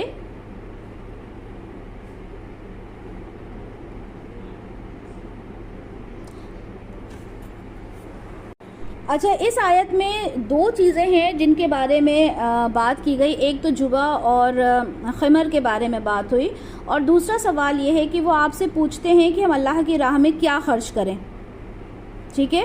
تو وہ پوچھتے ہیں اللہ کی راہ میں کیا خرچ کریں، اور پہلے بھی سوال تھا جس میں جواب آیا کہ والدین کے لیے دیں اور مسافر اور رشتہ دار اور مسکین وغیرہ کو دیں۔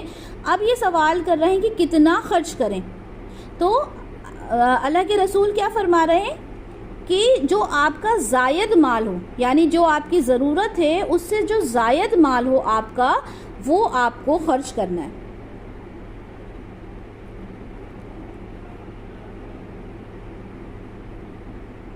جس سے ریلیٹڈ آپ کے ساتھ ایک حدیث شیئر کرتے ہیں، صحیح مسلم کی حدیث ہے 4517 جس میں ہم نبی کریم صلی اللہ علیہ وسلم کے ساتھ سفر میں تھے، اور وہاں پر رسول اللہ صلی اللہ علیہ وسلم نے کہا کہ دیکھیں جس کے پاس ضرورت سے زیادہ سواری ہو یا ضرورت سے زیادہ سامان ہو تو وہ کیا کرے؟ وہ اس انسان کو دے دے جس کے پاس نہ ہو. تو کیا فرمایا؟ جس کے پاس ضرورت سے زیادہ ہو. یہاں پہ کلیئرلی بتا دیا گیا جس کے پاس ضرورت سے زیادہ سواری ہو، سامان ہو. صحیح مسلم کی حدیث 4517 دیکھ لیجئے گا، ڈیٹیل میں ہے، تو وہ دے دے. تو صحابی کہنے لگے کہ ہم کو مطلب ایسا لگتا تھا کہ یہ جو زائد مال ہے اس پر جیسے کہ ہمارا کوئی حق ہی نہیں ہے، ہم کو ایسا فیل ہونے لگا تھا.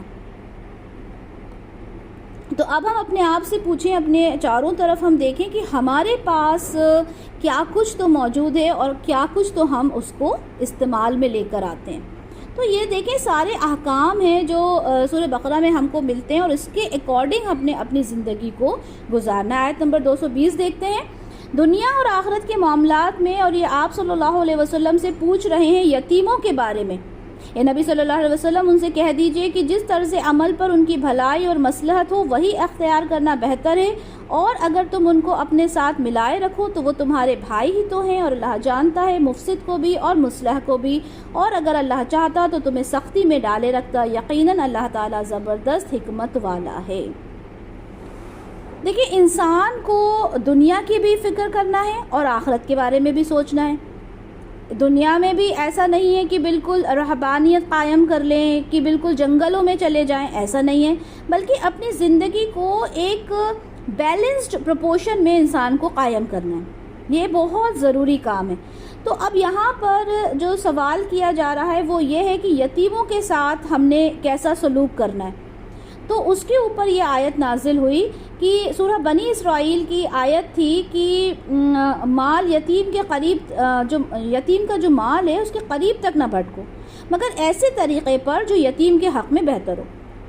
تو وہ یتیم کے مال میں جو احتیاط کرتے تھے اس کو انہوں نے بہت زیادہ کر دیا، اور یتامہ کی جو ہانڈیاں تھیں، جو ان کا جو یتیم کا جو کھانا تھا وہ بالکل الگ کر دیا کہ اس میں سے کوئی ایک بوٹی بھی ہمارے پاس نہ آ جائے. اب اس طرح سے تو بڑا مشکل کام ہو گیا کہ ایسا کیسے ہو سکتا تھا کہ یتیم کی اس طرح سے پرورش ہو. تو یہاں پر اللہ تعالیٰ نے کہا کہ نہیں، ایسا نہیں ہے، ان کی ہانڈی الگ نہیں کرنا، بلکہ مقصد تو یہ تھا کہ ان کی جو مطلب ان کا خیال رکھنا ہے. ٹھیک ہے، ان کا خیال بہتر طریقے سے رکھنا ہے. اگر آپ ہانڈی الگ کرو گے تب بھی اللہ بہتر جانتا ہے کہ تم اس میں خیانت تو نہیں کر رہے. ٹھیک ہے، اور اسی ہانڈی میں سے اگر تم یتیم کو دیتے ہو تو بھی اللہ بہتر طریقے سے جاننے والا ہے. تو اللہ تعالیٰ نے ہر چیز کے اندر ایک پروپورشن رکھا ہے، ایک طریقہ بتا دیا ہے جس کے تھرو انسان کو چلنا ہے. یعنی ایسا نہ ہو کسی آیت کو آپ اتنی مضبوطی سے پکڑ لو کہ اس کو پھر بالکل ایکسٹریم پہ چلے جاؤ. ایکسٹریم پہ ہمیں کہیں بھی نہیں جانا. ٹھیک ہے، آیت نمبر 221 دیکھتے ہیں. اور مشرک عورتوں سے نکاح نہ کرو جب تک کہ وہ ایمان نہ لے آئیں، اور ایک مومنہ لونڈی بہتر ہے ایک آزاد مشرکہ عورت سے اگرچہ وہ تمہیں اچھی بھی لگتی ہو. اور اپنی عورتیں مشرکوں کے نکاح میں مت دو جب تک کہ وہ ایمان نہ لے آئیں، اور ایک مومن غلام بہتر ہے ایک آزاد مشرک مرد سے اگرچہ وہ تمہیں پسند بھی ہو. یہ لوگ آگ کی طرف بلا رہے ہیں اور اللہ تمہیں بلا رہا ہے جنت کی طرف اور مغفرت کی طرف اپنے حکم سے، اور وہ اپنی آیات واضح کر رہا ہے لوگوں کے لیے تاکہ وہ نصیحت حاصل کرے. دیکھیں جو یہاں پر ایک بہت ہی بنیادی مسئلے کی طرف توجہ دلائی جا رہی ہے، کیونکہ جیسے ہی اسلام جو تھا وہ پھیل رہا تھا، معاشرے میں نئے نئے مسائل جو تھے وہ پیدا ہو رہے تھے. اور اس میں ایک مسئلہ یہ بھی تھا کہ ایک آدمی ہے جو مسلمان ہے، ٹھیک ہے، اب اس کو جو عورت پسند آ رہی ہے وہ مشرکہ ہے. تو یہاں پر کیا کہا گیا کہ مشرک عورت سے نکاح نہ کرو. سیم وے یہ کہا گیا کہ مشرک مرد سے نکاح نہ کرو، کیونکہ وہ آپ کو کہاں لے کر جائیں گے؟ وہ آپ کو جہنم کی طرف لے کر جائیں گے، اور اللہ تعالیٰ کہہ رہے ہیں کہ ہم تمہیں جنت کی طرف بلا رہے ہیں. تو ایک مشرک مرد سے یا ایک مشرکہ عورت سے آپ نکاح نہیں کر سکتے. ہاں، اگر وہ ایمان میں داخل ہو جاتے ہیں تب آپ ان کے ساتھ نکاح کر سکتے ہو، کیونکہ وہ ایمان والے ہو گئے. لیکن جب تک وہ مشرک ہیں آپ ان سے نکاح نہیں کر سکتے. آیت نمبر 222. اور وہ عورتوں کی ماہواری کے بارے میں آپ صلی اللہ علیہ وسلم سے سوال کر رہے ہیں تو کہہ دیجئے کہ وہ ایک ناپاکی بھی ہے اور ایک تکلیف کا مسئلہ بھی ہے، تو حیض کی حالت میں عورتوں سے علیحدہ رہو اور ان سے مقاربت نہ کرو یہاں تک کہ وہ پاک ہو جائیں، پھر جب وہ خوب پاک ہو جائیں تو اب ان کی طرف جاؤ جہاں سے اللہ نے تمہیں حکم دیا ہے، یقیناً اللہ محبت کرتا ہے بہت توبہ کرنے والوں سے، اور محبت کرتا ہے بہت پاک بازی اختیار کرنے والوں سے۔ اب جو سوال اور جواب کا جو سلسلہ ہے وہ بھی یہاں پہ قائم ہے۔ یہاں پہ جو ازدواجی زندگی ہے اس کے بارے میں ایک اور سوال کیا جا رہا ہے کہ حیض کی حالت میں جو میاں بیوی کے تعلقات ہیں اس کی کیا نوعیت ہونا چاہیے، کیونکہ اس بارے میں لوگ بہت اچھے سے جانتے نہیں تھے۔ ایک کچھ الگ ہی کانسیپٹ تھا۔ جو عیسائی تھے وہ حیض کے ایام میں اپنی بیویوں کے قریب چلے جایا کرتے تھے، اور جو یہودی تھے وہ اس قدر انہیں دور کر دیا کرتے تھے اور اس قدر ان سے نفرت کرنے لگتے تھے کہ بیویوں کے قریب بیٹھنا، ان کے ساتھ کھانا پینا، مطلب ہر چیز ان کو پسند نہیں آتی تھی، برتن، رہائش سب الگ کر دیا کرتے تھے۔ جیسے میں نے کہا کہ جو ہمارا اسلام ہے وہ کسی ایکسٹریم لیول پہ ہمیں نہیں جانے دیتا، تو جو یہودی تھے وہ ان کے جو مخصوص ایام ہوتے تھے ان میں وہ ان کو بچوں سے پیار تک نہیں کرنے دیتے تھے۔ تو مسئلے کی وضاحت کرنے سے پہلے یہاں پہ فرمایا گیا کہ دیکھو جو یہ حیض ہے یہ عورت کے لیے ایک تکلیف دہ امر ہے، یہ ایک تکلیف کا ایک میڈیکل ایشو ہوتا ہے، جسے آج کل ہم کہہ سکتے ہیں میڈیکل ٹرمز، ایک فلٹریشن ہوتا ہے ایک عورت کے جسم کے اندر، جس میں کہ وہ ایک تکلیف سے بھی گزرتی ہے۔ تو اس ایام میں، ان دنوں میں عورت کے ساتھ مباشرت کرنا مرد اور بیوی دونوں کے لیے نقصان دہ ہے، غلط ہے، منع ہے، اور اس لیے اس وقت آپ کو اپنی جو آپ کی عورتیں ہیں، آپ کی بیوی ہیں، ان کے پاس آپ نے نہیں جانا ہے۔ جب جانا ہے جب کہ وہ پاک ہو جائیں۔ پاک ہونے سے کیا مراد ہے؟ جب وہ پاکی کا غسل لے لیں، اس کے بعد آپ ان کے پاس جا سکتے ہیں۔ یہاں پر ایک اور چیز کہی گئی ہے کہ اس طریقے سے جائیں جس طریقے سے بتایا گیا ہے۔ جیسے کہ ہم پڑھ چکے ہیں کہ جو قوم لوط کا جو حشر ہوا وہ کس وجہ سے ہوا تھا، اس طریقے سے اپنی بیویوں کے پاس نہ جائیں، یعنی بہت ڈیٹیل میں اللہ تعالیٰ نے ساری باتیں یہاں پر جو ایک میرڈ لائف ہوتی ہے اس میں ایک ہسبینڈ اینڈ وائف کا جو ریلیشن شپ ڈیولپ ہوتا ہے وہ کس طرح سے ہونا چاہیے وہ بھی اللہ نے ڈیٹیل میں ہمیں بتا دیا ہے۔ تمہاری بیویاں تمہارے لیے بمنزلہ کھیتی ہیں، تو اپنی کھیتی میں جس طرح جاؤ اور اپنے آگے کے لیے سامان کرو، اللہ کا تقوی اختیار کرو اور جان لو کہ تمہیں اس سے مل کر رہنا ہے۔ اے نبی صلی اللہ علیہ وسلم اہل ایمان کو بشارت دے دیجئے، جس طرح سے کھیتی سے آپ کو اناج ملتا ہے، اس کا جو پروڈکٹ آپ کو ملتا ہے، اسی طرح سے آپ کی جو بیوی ہوتی ہے اس سے آپ کی نسل آگے بڑھتی ہے۔ آیت نمبر 224 دیکھتے ہیں، اور تم اللہ تعالیٰ کے نام کو اپنی ایسی قسموں میں استعمال نہ کرو جن میں مقصود بھلائی اور پرہیزگاری اور لوگوں کے درمیان اصلاح سے باز رہنا ہو، اور اللہ تعالیٰ خوب سننے والا، خوب جاننے والا ہے۔ تو یہاں کیا فرمایا جا رہا ہے کہ اللہ تعالیٰ کی قسموں کا استعمال نہ کرو۔ اللہ تعالیٰ کی جھوٹی قسمیں، لوگوں کی کیا عادت ہوتی ہے کہ اللہ تعالیٰ کا نام لے کر اللہ کی قسم، اللہ کی جو قسمیں کھا کھا کے جو جھوٹی باتوں کو، جو موسٹلی منافق یہ کام کرتے تھے کیونکہ کام غلط کرتے تھے، اور اس میں اللہ کی قسم کھا کے اس بات کو صحیح ٹھہرانے کی کوشش کیا کرتے تھے۔ تو یہاں اللہ تعالیٰ کہہ رہے ہیں کہ دیکھو اللہ کا جو نام ہے اسے اپنی قسموں کے لیے استعمال نہ کرو۔ اللہ تعالیٰ مواخذہ نہیں کرے گا تم سے تمہاری بے معنی قسموں پر جو تم عزم اور ارادے کے بغیر کھا بیٹھتے ہو، لیکن اس قسموں پر تم سے ضرور مواخذہ کرے گا جو تم نے اپنے دلی ارادے کے ساتھ کھائی ہو، اور اللہ بخشنے والا اور حلیم ہے۔ دیکھیں جو عربز تھے ان کا ایک انداز ہوا کرتا تھا بات کرنے کا، جس میں وہ ہر بات پہ واللہ ہی کہتے تھے، یعنی اللہ کی قسم کھاتے تھے۔ تو جو آپ یوز ٹو ہو، جو آپ کی ہیبٹ میں، وہ ایک طرح سے اللہ کی قسم کھانا نہیں کہلاتا، تو اس کے لیے تو اللہ تعالیٰ آپ کے بارے میں کچھ نہیں پوچھیں گے۔ لیکن جو قسم آپ نے جان کر کھائی ہے، جان کے آپ نے کہا کہ اللہ کی قسم کھا کر میں یہ بات کہتا ہوں، تو اس پر اللہ تعالیٰ آپ سے ضرور سوال کریں گے۔ جو لوگ اپنی بیویوں سے تعلق نہ رکھنے کی قسم کھا بیٹھتے ہیں ان کے لیے 4 ماہ کی مہلت ہے، بس اگر وہ رجوع کر لیں تو اللہ بخشنے والا اور مہربان ہے۔ اب جیسے قسم کھانے کی بات ہوئی تو یہاں پر یہ بات آئی کہ کچھ وقت کیا ہوتا ہے کہ کچھ مرد ہوتے ہیں وہ ناراض ہو جاتے ہیں اور غصے میں آ کر اللہ تعالیٰ کی قسم کھا لیتے ہیں کہ دیکھو اب ہم تمہارے کبھی قریب نہیں آئیں گے، تم سے کوئی تعلق نہیں رکھیں گے۔ تو یہاں پر فرمایا گیا کہ اگر تم نے ایسی کوئی قسم کھا لی ہے تو تمہارے پاس 4 مہینے کا وقت ہے، اس 4 مہینے کے اندر تم لوگ رجوع کر لو، اور اللہ تعالیٰ بخشنے والا ہے، اللہ تعالیٰ مہربان ہے۔ پہلی تو بات ہے یہ غصے میں اس طرح کی کوئی قسم کھانا ہی نہیں چاہیے، ٹھیک ہے. لیکن اگر ایسی کوئی قسم کھا لی ہے تو آپ نے کیا کرنا ہے، 4 مہینے کی مہلت ہے جس کے اندر آپ نے رجوع کر لینا ہے اپنی بیوی کے ساتھ. آیت نمبر 227. اور اگر وہ طلاق کا ارادہ کر چکے ہوں تو اللہ سننے والا اور جاننے والا ہے. یعنی جب قسم کھائی تھی اور وقت بھی بتا دیا کہ 4 مہینے کے اندر آپ نے رجوع کر لینا ہے، لیکن اب اگر وہ غصہ اتنا شدید ہو گیا کہ اب آپ نے فیصلہ کر لیا کہ طلاق دینا ہے، ٹھیک ہے، اب اس میں اگر آپ نے رجوع کرنا ہے تو یہ ہوگا کہ آپ اپنی قسم کو توڑیں گے، قسم کا کفارہ دیں گے اور اپنی بیوی کے ساتھ آپ رجوع کر لیں گے. لیکن اگر آپ نے یہ ارادہ کر لیا کہ نہیں اب مجھے اس کے ساتھ رہنا ہی نہیں ہے، تو وہ آپ کی قسم کا کفارہ بھی آپ کو نہیں دینا پڑے گا، اور پھر آپ جو طلاق کا پروسیجر ہوگا وہ آگے چلے گا. ٹھیک ہے، یہ بات سمجھ میں آ گئی کہ 4 مہینے کے اندر آپ نے رجوع کر لینا ہے. اور انسان نے اگر سوچا ہے، آدمی نے یہ سوچا ہے کہ نہیں مجھ کو تو طلاق ہی دینا ہے، تو پھر وہ طلاق کے پروسیجر پہ فردر آگے بڑھے گا. اب جو طلاق کی جو پروسیجر ہے، طلاق کے جو احکام ہے وہ شروع ہو رہا ہے، انشاءاللہ تعالیٰ انہیں ہم سمجھیں گے. طلاق والی عورتیں اپنے آپ کو 3 حیض تک روکے رکھیں، اور اگر وہ اللہ تعالیٰ اور قیامت کے دن پر ایمان رکھتی ہیں، ان کے لیے حلال نہیں کہ اللہ تعالیٰ نے جو ان کے رحم میں پیدا کیا اسے وہ چھپائیں. ان کے خاوند اس مدت میں ان کی واپسی کے زیادہ حقدار ہیں اگر ان کا ارادہ اصلاح کا ہو، اور عورتوں کے بھی ویسے ہی حق ہیں جیسے ان پر مردوں کے حق ہیں، اچھے انداز کے ساتھ. البتہ مردوں کو عورتوں پر فضیلت ہے، اور اللہ تعالیٰ بڑا غالب خوب حکمت والا ہے.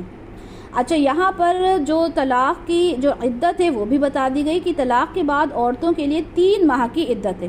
اس عدت میں شوہر چاہے تو رجوع کر لے.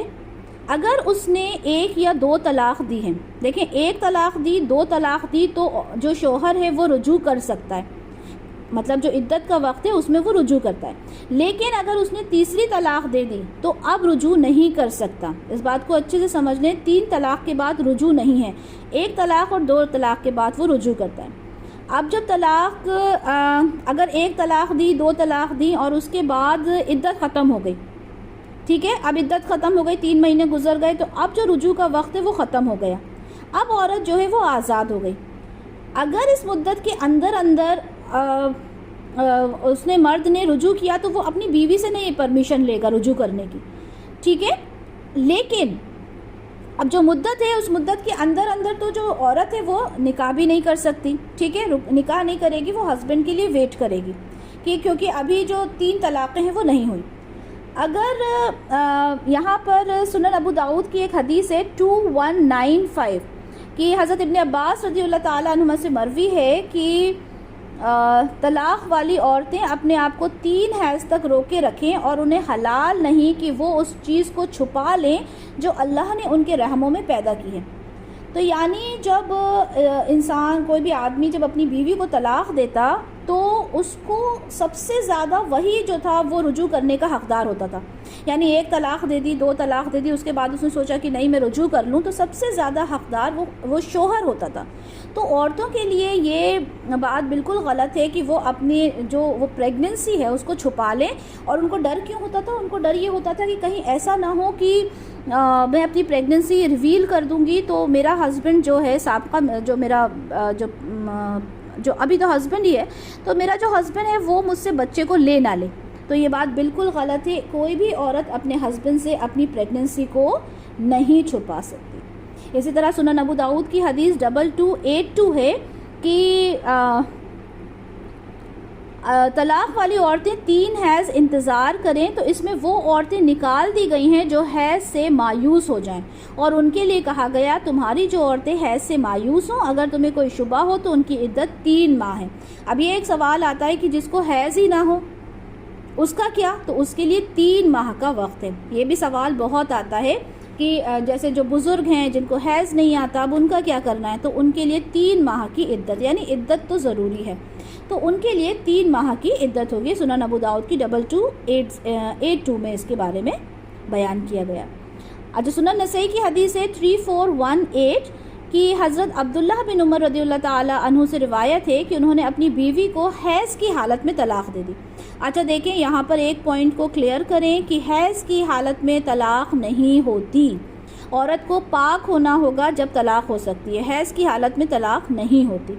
تو جب انہوں نے حیض کی حالت میں طلاق دے دی تو ان کے جو والد تھے حضرت عمر رضی اللہ تعالیٰ عنہ، انہوں نے رسول اللہ صلی اللہ علیہ وسلم نے اس کے بارے میں مسئلہ پوچھا تو انہوں نے کہا کہ آپ صلی اللہ علیہ وسلم نے فرمایا کہ عبداللہ سے کہو کہ اس سے رجوع کرے، پھر اسے چھوڑے رکھے حتیٰ کہ وہ اپنے حیض سے پاک ہو جائے، پھر اسے دوسرا حیض آئے، جب وہ حیض سے پاک ہو جائے تو اگر چاہے تو اسے جمع کرنے سے قبل طلاق دے دے، اور اگر چاہے تو اسے اپنے نکاح میں رکھ لے۔ بلا شبہ یہ وہ صحیح وقت ہے جو اللہ تعالیٰ نے عورتوں کو طلاق دینے کے لیے مقرر کیا۔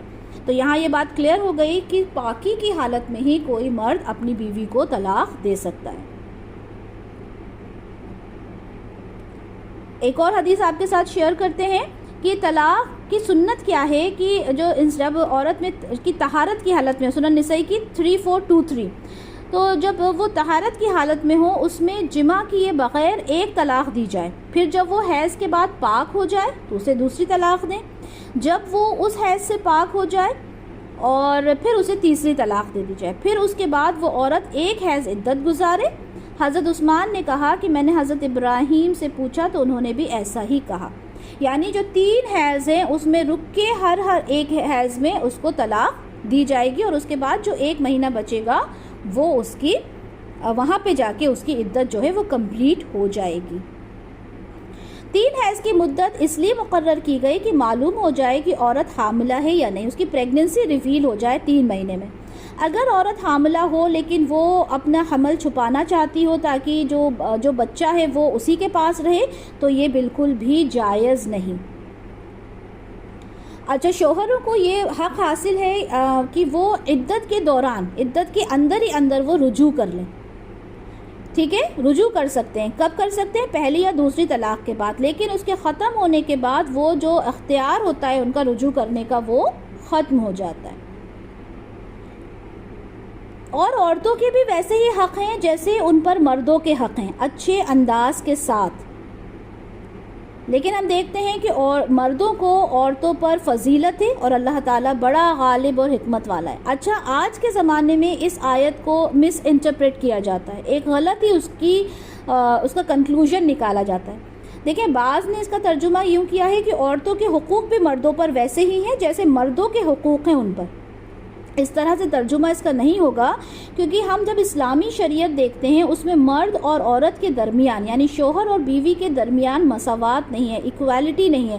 اللہ تعالیٰ نے مرد کو کچھ الگ ذمہ داریاں دی ہیں، مرد کو کچھ الگ اس کو رسپانسبلٹیز دی ہیں، اور اس کے حق بھی اللہ تعالیٰ نے الگ دیے، جیسا کہ اسی آیت میں اللہ تعالیٰ کہہ رہے ہیں کہ مردوں کو عورتوں پر فضیلت ہے، اور اللہ تعالیٰ بڑا غالب ہے، خوب حکمت والا ہے۔ اب آپ اس چیز کو مانیں چاہے نہ مانیں، کیونکہ اللہ تعالیٰ نے تو کہہ دیا کہ جو مرد ہیں وہ عورتوں پر فضیلت رکھتے ہیں۔ یہ جو آج کل یہ جو باتیں کہی جاتی ہیں کہ عورت اور آدمی برابر ہیں، بالکل کئی چیزوں میں برابر ہیں، لیکن جو ایک عورت کے اوپر ایک مرد کو فضیلت دی گئی ہے اس چیز کو ہم ٹال نہیں سکتے۔ اس چیز ہاں اب یہ ہے جیسے اب محبت کرنے کا حق ہے، بھائی مرد بھی کرتا ہے عورت بھی کرتی ہے، ٹھیک ہے، اپنے گھر کو سنوارنے کا کام ہے، مرد بھی کرتا ہے عورت بھی کرتی ہے، بٹ آپ اس میں عورت جو ہے وہ بالکل اپنے ہسبینڈ سے کہیں کہ نہیں I will be the head of the family, تو یہ پاسبل نہیں ہے، کیونکہ اللہ تعالیٰ نے یہ اختیار دیا ہی نہیں ہے۔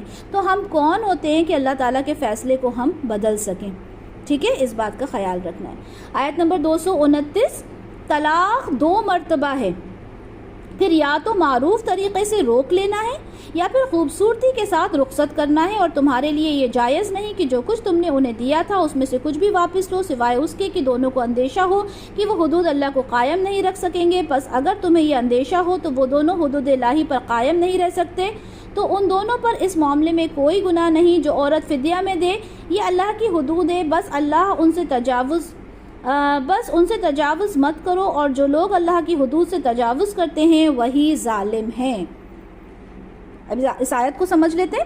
اس مختصر سی آیت میں ایک بہت بڑی ہماری جو معاشرتی خرابی ہے جو عرب کے زمانے میں، جو عرب جو تھے جاہلیت کے زمانے میں تھے جب تھی، تو عرب میں کیا قاعدہ تھا کہ ایک شخص اپنی بیوی کو بے حد اور بے حساب طلاق دیتا تھا، اور جس عورت سے اس کا شوہر بگڑ جاتا تو وہ کہتا کہ میں تمہیں طلاق دیتا ہوں، اس سے رجوع کر لیتا۔ اب نہ تو وہ ادھر کی ہو پاتی اور نہ ہی ادھر کی رہ پاتی، تو اس آیت سے اسی ظلم کا دروازہ بند کیا گیا۔ اس آیت کی روح سے ایک مرد ایک رشتہ جو نبھا رہا ہے نکاح کا، اس میں اپنی بیوی پر حد سے حد 2 ہی مرتبہ طلاق دے سکتا ہے، جس کے بعد وہ رجوع کرتا ہے، ٹھیک ہے۔ جو شخص اپنی منکوحہ کو 2 مرتبہ طلاق دے کر اس سے رجوع کر چکا ہو، وہ اپنی پوری عمر میں کبھی بھی اگر اب طلاق دے گا تو وہ تیسری طلاق مانی جائے گی، اور اس حال میں وہ عورت اس سے مستقل طور پر جدا ہو جائے گی۔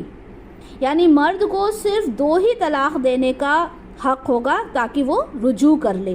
اگر وہ اس دوران رجوع کرتا ہے تو ٹھیک ہے، ورنہ تیسری طلاق کے بعد نکاح ختم ہو جائے گا۔ اور مردوں کے لیے یہ بھی جائز نہیں کہ جو کچھ انہوں نے اپنی بیویوں کو بھلے وقت میں دیا تھا ان سے واپس لے، ان سے واپسی کا مطالبہ کرے کہ میں نے تمہیں یہ چیز دی تھی، یا مہر ہے وہ واپس مانگے، یا جو گفٹس ہیں وہ واپس مانگے۔ وہ ایسا نہیں کر سکتا۔ اگر دونوں اس بات پر خطرہ محسوس کریں کہ ہم اللہ تعالیٰ کی مقرر کردہ اخلاقی حدود کا احترام نہیں کر سکیں گے، ایسی صورت میں جو عورت ہے وہ حق مہر واپس کرے یا مزید کوئی چیز دے کر طلاق حاصل کر لے۔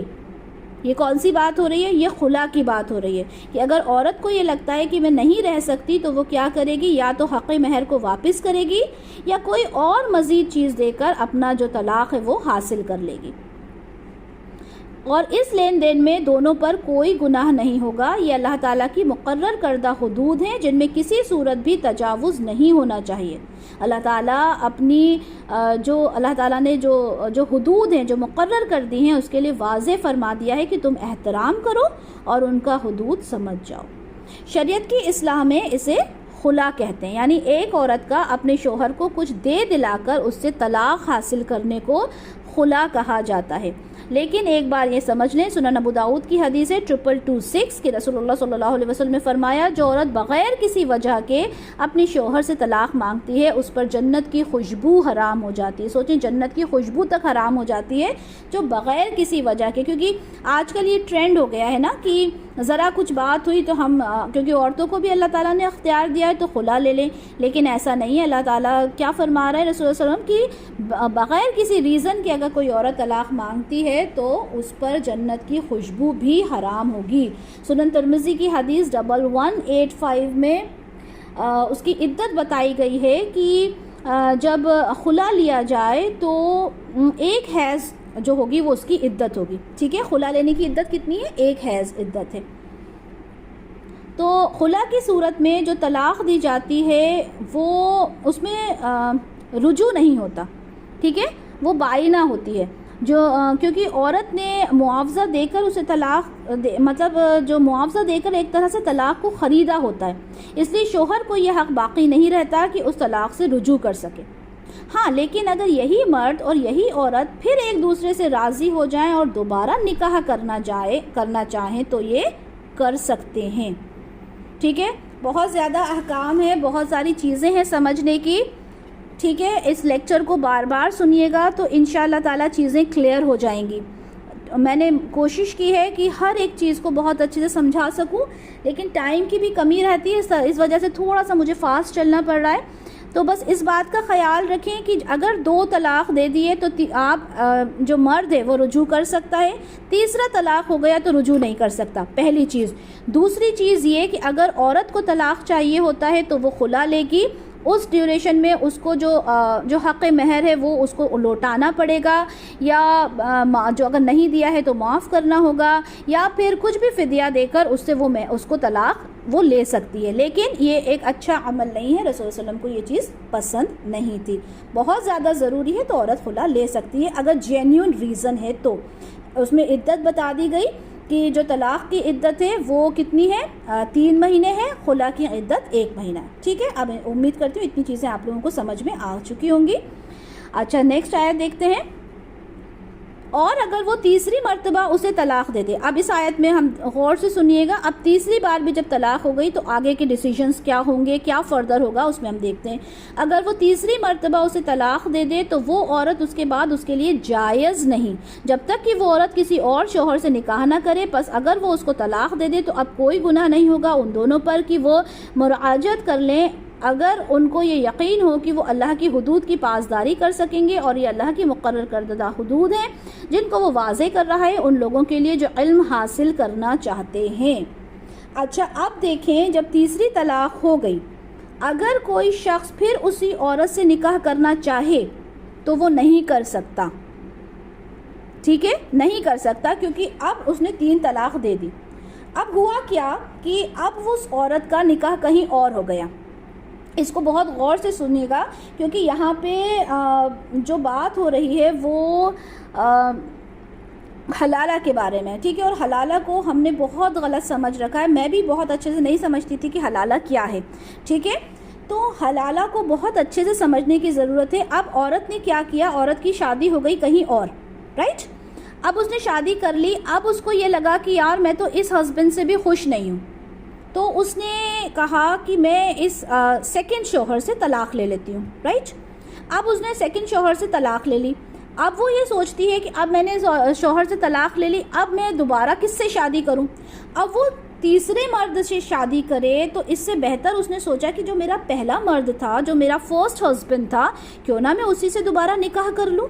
تو اب یہ جائز ہے کہ وہ نکاح کر سکتی ہے اپنے فرسٹ ہسبینڈ سے، اسے کہتے ہیں حلالہ۔ لیکن ہم نے کیا تصور بنا رکھا ہے حلالہ کا، کہ آپ وہ ایک پورا اگریمنٹ ہوتا ہے، اس اگریمنٹ کے تحت وہ شادی کرے گی، نکاح کرے گی، اور نکاح ہی نہیں بلکہ وہ ریلیشن شپ ڈیولپ کرے گی اپنے ہسبینڈ کے ساتھ، پھر وہ اس کو طلاق دے گا اور پھر وہ جا کے اپنے فرسٹ ہسبینڈ سے دوبارہ سے نکاح کرے گی۔ ایسا بالکل بھی نہیں ہے، بلکہ صرف یہ بتایا گیا کہ اگر اس عورت کا نکاح ہو جاتا ہے، ان دونوں کی دوبارہ سے نہیں پٹتی اور وہ طلاق لے لیتی ہے، اور پھر اگر وہ اپنے فرسٹ ہسبینڈ کے پاس جانا چاہے تو وہ جا سکتی ہے، ٹھیک ہے۔ یہ بہت امپورٹنٹ بات ہے جو ہم سب نے سمجھنا ہے۔ سنن نسائی کی حدیث ہے 3445، رسول اللہ صلی اللہ علیہ وسلم نے اس میں کافی ساری لعنتیں ہیں، میں صرف مین بات آپ کو بتا دیتی ہوں کہ حلالہ کرنے والے اور جس کے لیے حلالہ کیا جائے ان سب پر لعنت فرمائی ہے، مطلب اتنا برا عمل ہے اس پر لعنت فرمائی ہے رسول اللہ صلی اللہ علیہ وسلم نے۔ اور حلالہ کیا چیز ہوتی ہے وہ بھی امید کرتی ہوں کہ اچھے سے سمجھ میں آ گیا ہوگا۔ آیت نمبر 231 دیکھتے ہیں، اور جب تم عورتوں کو طلاق دو اور وہ اپنی عدت پوری کرنے پر آ جائیں تو اب انہیں اچھی طرح بساؤ یا بھلائی کے ساتھ الگ کر دو، اور انہیں تکلیف اور ظلم اور زیادتی کی غرض سے نہ روکو۔ جو شخص ایسا کرے گا اس نے اپنے آپ پر ظلم کیا، اور تم اللہ کے احکام کو ہنسی مذاق اور کھیل تماشا نہ بناؤ، اور اللہ کی جو نعمت تم پر ہے اسے اور جو کتاب اور حکمت اس میں نازل فرمائی ہے جس سے تمہیں نصیحت کر رہا ہے اسے بھی یاد رکھو، اور اللہ تعالیٰ سے ڈرتے رہو، اور یقین جانو کہ اللہ تعالیٰ ہر چیز کو خوب جانتا ہے۔ دیکھو، ایسا مت کرو کہ تم انہیں تنگ کرنے کے لیے روک لو، یعنی ابھی تم نے ان کو کہا کہ 2 طلاق دے دی، اب تم نے کہا رجوع تو میں کر سکتا ہوں، تم نے رجوع کیا اور ان کو پریشان کیا، تو اللہ تعالیٰ کہہ رہے ہیں کہ دیکھو اللہ تعالیٰ کی جو شریعت ہے، اللہ کا جو قانون ہے اس کو ہنسی اور مذاق مت بناؤ، یعنی جو کنڈیشنز جو بتایا ہے طریقہ اسی کے طریقے سے تم نے چلنا ہے۔ اگر تمہارے ساتھ نہیں رہنا چاہتی انہیں اچھے طریقے سے، احسن طریقے سے ان کو ودا کر دو۔ آیت نمبر 232، اور جب تم اپنی عورتوں کو طلاق دے دو پھر وہ اپنی عدت پوری کر لیں تو مت آڑے آؤ اس میں کہ وہ عورتیں پھر نکاح کر لیں اپنے سابق ازواج سے، جبکہ وہ آپس میں رضامند ہو جائیں بھلے طریقے پر۔ یہ وہ چیز ہے جس کی نصیحت کی جا رہی ہے تم میں سے اس کو جو واقعتاً ایمان رکھتا ہو اللہ پر اور یوم آخرت پر، یہی طریقہ تمہارے لیے زیادہ پاک اور زیادہ عمدہ ہے، اور اللہ جانتا ہے جو تم نہیں جانتے۔ اب اس آیت میں کیا فرمایا گیا کہ اگر تمہاری طلاق ہو گئی، ٹھیک ہے، اور تم نے اپنی عدت بھی پوری کر لی، اب تم چاہو تو اپنے شوہر سے ہی واپس سے نکاح کر لیتے ہو، یہ اس طلاق کی بات ہو رہی ہے، 1 یا 2 طلاق ہو گئی، اور لیکن اللہ تعالیٰ کیا کہہ رہے ہیں کہ بہتر طریقہ یہ ہے کہ تمہارا جو شوہر ہے تم اسی سے واپس سے نکاح کر لو، یہ زیادہ تمہارے لیے بیٹر ہے۔ لیکن اس میں کہا ہے کہ کسی کو کوئی حق نہیں ہے کہ اس کے بیچ میں آئے۔ ہوتا کیا ہے، پیرنٹس آتے ہیں، خاندان والے آتے ہیں کہ ارے تمہارا دل نہیں بھرا اتنی پریشانیوں سے، اب تم واپس سے اسی شوہر کے پاس جانا چاہتی ہو. تو یہاں وہ چیز بتا دی گئی کہ دیکھو اللہ جانتا ہے جو تم نہیں جانتے، اور اگر رضامند ہو جاتے ہیں ہسبینڈ اینڈ وائف، وہ کہتے ہیں کہ چلو ہم سے غلطی ہو گئی تھی اور ہم واپس سے رجوع کرنا چاہتے ہیں، تو وہ رجوع کر سکتے ہیں، اس میں کوئی پرابلم نہیں ہے. آیت نمبر 233 دیکھتے ہیں.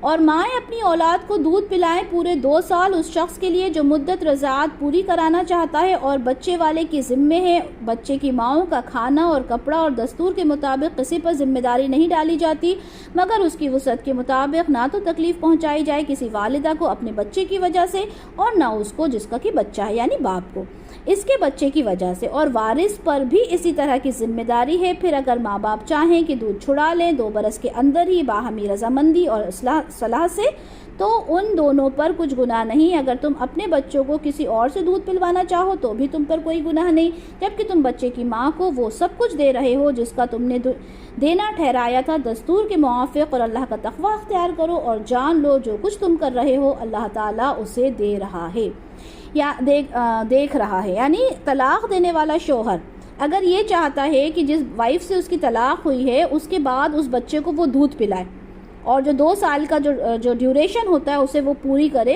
تو عورت اس بات سے انکار نہیں کر سکتی. وہ یہ نہیں کہہ سکتی کہ اب بچہ اب تمہارا ہے تم رکھو میں دودھ نہیں پلاؤں گی. اس مدت میں بچے کے باپ پر مطلقہ کے کھانے کپڑے کی ذمہ داری ہوگی، جسے ہم عام زبان میں نان نفقہ کہتے ہیں، اور یہ اس آدمی کی حیثیت کے حساب سے ہوگی. یعنی جو اس کی حیثیت ہے، جو اس کا اسٹیٹس ہے، اس کے اکارڈنگ وہ اپنی جس وائف سے اس کا ڈیورس ہوا ہے اس کے اکارڈنگ وہ اس کو نان نفقہ دے گا. اچھا، اب یہ دونوں آپس میں ڈیسائیڈ کر لیں گے کہ کتنا آپ نے ڈیوریشن رکھنا ہے. اگر 2 سال ہی رکھنا ہے تو 2 سال رکھیں، اگر اس سے کم میں اگر دونوں ڈیسائیڈ کرتے ہیں تو وہ بھی الاؤڈ ہے. اچھا، اگر بچے کا باپ فوت ہو جائے، ٹھیک ہے، تو بچے کو دودھ پلانے والی جو عورت ہے اس کا نان نفقہ مرحوم کے جو وارث ہیں ان کے ذمے ہوگا. مرحوم کے وارث اس کا نان نفقہ اٹھائیں گے. اچھا، اگر بچے کا باپ یا اس کے ورثہ اگر وہ یہ چاہیں کسی اور عورت سے بچے کو دودھ پلایا جائے، یہ عورت نہ پلائے تو یہ بھی جائز ہے، اس میں بھی کوئی حرج نہیں ہے. لیکن یہ نہ ہو کہ وہ نان نفقہ نہ دینا چاہتے ہوں، اس وجہ سے وہ یہ کام نہ کریں. کوئی دوسرے اگر ریزنز ہیں تو الاؤڈ ہے، کیونکہ دیکھیں دل کے حال اللہ بہتر طریقے سے جاننے والے ہیں. تو یہ یہاں فرما دیا گیا کہ اگر ایسا بھی چاہتے ہو، اگر دونوں کی رضامندی ہو تو آپ یہ بھی کر سکتے ہو. آیت نمبر 234 دیکھ لیتے ہیں. اور جو تم میں سے وفات پا جائیں اور بیویاں چھوڑ جائیں. اچھا، اب جو آیت آ رہی ہے وہ کس کے بارے میں آ رہی ہے؟ بیوہ عورت کے بارے میں. ابھی تک ہم نے طلاق کا پڑھا، اب بیوہ عورت کے بارے میں پڑھتے ہیں کہ جو تم میں سے وفات پا جائیں اور بیویاں چھوڑ جائیں تو وہ عورتیں روکے رکھیں اپنے آپ کو 4 ماہ 10 دن تک. بس جو اپنی اس مدت پر پہنچ جائیں یعنی عدت گزار لیں تو تم پر کوئی گناہ نہیں اس معاملے میں. جو کچھ وہ اپنے بارے میں دستور کے مطابق کریں اور جو کچھ تم کر رہے ہو اللہ اس سے باخبر ہے. سنن نسائی کی حدیث ہے 3570 کی حضرت ام سلمہ رضی اللہ تعالی عنہا سے روایت ہے کہ ایک قریشی عورت رسول اللہ صلی اللہ علیہ وسلم کے پاس آئی اور کہنے لگی کہ میری بیٹی کا خاوند فوت ہو گیا، مجھے اس کی آنکھوں کا خطرہ ہے، مطلب میں اس میں سرما لگا سکتی ہوں کیا؟ تو آپ نے فرمایا کہ اس سے پہلے تم پر سے ایسی عورت 1 سال کے بعد مینگنی پھینکا کرتی تھی. یعنی پہلے کی جو عدت ہوا کرتی تھی وہ 1 سال ہوتی تھی، اور اب تو تمہاری عدت کتنی ہو گئی ہے؟ 4 مہینے 10 دن ہو گئی. اب تو عدت صرف 4 ماہ 10 دن ہو گئی ہے. تو یہاں پر بتا دیا گیا کہ جو پہلے کی عدت ہوا کرتی تھی وہ تو 1 سال ہوا کرتی تھی. اور دیکھیں یہ عدت، یہ جو سوگ منانا ہے، یہ جو سوگ کا وقت ہے یہ کتنے دن کا ہے؟ یہ تو صرف عورت کے لیے ہے، وائف کے لیے ہے 4 مہینے 10 دن. ٹھیک ہے، صحیح مسلم کی حدیث ہے 3726 میں، جس میں زینب رضی اللہ تعالیٰ عنہا نے کہا کہ میں زینب بنت جحش رضی اللہ تعالیٰ عنہ کے پاس اس وقت گئی جب ان کے بھائی فوت ہوئے، تو انہوں نے بھی خوشبو منگوائی، لگائی، پھر کہا اللہ کی قسم مجھے خوشبو کی ضرورت نہیں تھی، مگر یہ بات ہے کہ میں نے رسول اللہ صلی اللہ علیہ وسلم سے سنا کہ کسی عورت کے لیے جو اللہ پر اور آخرت کے دن پر ایمان رکھتی ہے حلال نہیں وہ کسی مرنے والے پر 3 دن سے زیادہ سوگ کرے مگر شوہر پر 4 مہینے 10 دن. یعنی وہ جو سوگ منانا ہے وہ کس کے لیے ہے؟ صرف عورت کے لیے ہے 4 مہینہ 10 دن، لیکن باقی لوگوں کے لیے، رشتہ داروں کے لیے، بیٹی کے لیے، بہن کے لیے کتنا ہے؟ صرف 3 دن کا، اس کے 3 دن سے زیادہ الاؤڈ ہی نہیں ہے۔ آیت نمبر 235، اور تم پر کچھ گناہ نہیں اس میں کہ کنایا اور اشارہ میں ظاہر کر دو ان عورتوں سے پیغام نکاح، یا پوشیدہ رکھو اپنے دلوں میں، اللہ کو معلوم ہے کہ تم ان عورتوں کا ذکر کرو گے، لیکن ان سے نکاح کا وعدہ نہ کر رکھو چھپ کر، سوائے اس کے کہ کوئی بات کہہ دو معروف طریقے سے، اور مت باندھو گرہ نکاح کی جب تک کہ قانون شریعت اپنی مدت کو نہ پہنچ جائے، اور جان رکھو کہ اللہ خوب جانتا ہے جو کچھ تمہارے دلوں میں ہے، اس سے ڈرتے رہو، یہ بھی جان رکھو کہ اللہ بخشنے والا بردبار ہے۔ اب دیکھیں، عدت میں ایک عورت ہے اور کسی کو وہ عورت پسند ہے اور وہ سوچ رہا ہے کہ اب اس کی عدت کمپلیٹ ہو جائے گی تو میں اس سے شادی کروں گا، تو یہ الاؤڈ ہے، لیکن اس عدت کے دوران میں باقاعدہ پیغام پہنچانے سے منع کیا گیا، ٹھیک ہے۔ اور یہاں یہ بھی بتا دیا گیا کہ اگر کسی انسان کے دل کے اندر یہ جذبات ہیں کہ اس عورت سے میں عدت کے بعد نکاح کر لوں گا تو اس میں کوئی بھی حرج نہیں ہے، اشارتاً آپ وہ بات ان تک پہنچا سکتے ہیں، لیکن خاص طور پہ پیغام دینا یا چھپا کے مطلب اس کو نکاح میں لے ہی لینا وہ تو بالکل ہی منع ہے، لیکن کھلم کھلا پیغام دینا بھی اس میں منع کیا گیا ہے، اور اللہ تعالیٰ تو دلوں کی باتوں کو بہت اچھے طریقے سے جاننے والا ہے۔ تو یعنی اس وقت میں جو عدت کا ڈیوریشن ہے، اس وقت میں اگر کوئی شخص آپ کو پسند کرتا ہے تو وہ اشارتاً کسی کے تھرو آپ تک یہ پیغام پہنچا سکتا ہے، یا اپنے دل میں ہی بات کو رکھے تو وہ زیادہ بہتر ہے۔ اللہ تعالیٰ نے کہا وہ زیادہ بہتر ہے، لیکن آپ یہ چیز ذہن میں رکھ سکتے ہیں کہ ہاں بھائی اس کی جب عدت کمپلیٹ ہو جائے گی تو میں نے اس سے نکاح جو ہے وہ کر لینا ہے۔ تم پر کوئی گناہ نہیں اگر تم ایسی بیویوں کو طلاق دو جن کو نہ تو تم نے ابھی چھوا اور نہ ان کے لیے مہر مقرر کیا، اور ان کو جو کچھ خرچ دو صاحب وسعت پر اپنی حیثیت کے مطابق ضروری ہے، اور تنگ دست پر اپنی حیثیت کے مطابق جو خرچ کے قاعدہ کے موافق ہے، یہ حق ہے محسنین پر۔ اب دیکھیں، طلاق ایسا بھی ہو جاتا ہے کہ آپ مطلب ہسبینڈ اینڈ وائف کا کوئی ریلیشن ڈیولپ ہی نہیں ہوا، ٹھیک ہے، اور نہ ہی کوئی مہر مقرر ہوا، یعنی مطلب انیشل سٹیج پر ہی طلاق ہو گیا، تو ایسے میں کیا ہے، اس میں بھی کوئی پرابلم نہیں ہے بھائی، نئی انڈرسٹینڈنگ بیٹھی، کچھ پرابلمز ہو گئیں تو ایسے میں بھی طلاق ہو جاتا ہے۔ تو اس میں کیا کرنا ہے آپ کو، کیونکہ مہر تو مقرر ہی نہیں ہوا تھا، تو اپنے سٹیٹس کے اکارڈنگ آپ اس کو کچھ دے دو، یعنی ہر رشتے جو ہیں کہیں بھی بگاڑنا نہیں ہے۔ جیسے ہمارے یہاں ہوتا ہے اگر ایسا کوئی ہو جائے تو رشتے زندگی بھر کے لیے خاندانوں کے ختم ہو جاتے ہیں، تو یہاں کہا جا رہا ہے کہ اپنے سٹیٹس کے اکارڈنگ اس کو، جو آپ نے جس کو طلاق دی ہے اس وائف کو، جو اب آپ کا طلاق ہو گیا، اس کو اپنے سٹیٹس کے اکارڈنگ کچھ آپ اس کو دے دو، کیونکہ اس کا آپ کا مہر تو طے ہوا نہیں تھا، ٹھیک ہے۔ اور اگر تم عورتوں کو طلاق دو ان کو ہاتھ لگانے سے پہلے، اور تم ٹھہرا چکے تھے ان کے لیے ایک متعین مہر، تو جو مہر تم نے طے کیا تھا اب اس کا آدھا کرنا لازم ہے، الا یہ کہ وہ معاف کر دیں، یا وہ شخص درگزر سے کام لے جس کے ہاتھ میں نکاح کی گرہ ہے، اور یہ کہ تم مرد درگزر کرو تو یہ تقوی سے قریب تر ہے، اور اپنے مابین احسان کرنا مت بھلا دو، یقیناً جو کچھ تم کر رہے ہو اللہ اسے دیکھ رہا ہے۔ اب پہلی بار میں تو یہ کہا کہ آپ کا رشتہ ڈیولپ نہیں ہوا، لیکن آپ نے مہر بھی نہیں طے کیا تھا۔ اب نیکسٹ آیت میں بتایا گیا کہ آپ نے اسے ہاتھ تو نہیں لگایا لیکن آپ مہر طے کر چکے تھے، تو ایسے میں کیا ہے، آدھا مہر آپ کو دینا ہوگا، الا یہ کہ وہ معاف کر دیں۔ ان کی مرضی، اگر وہ کہیں کہ نہیں مجھے آدھا مہر بھی نہیں چاہتی میں معاف کر دیں، یہ بھی ٹھیک ہے۔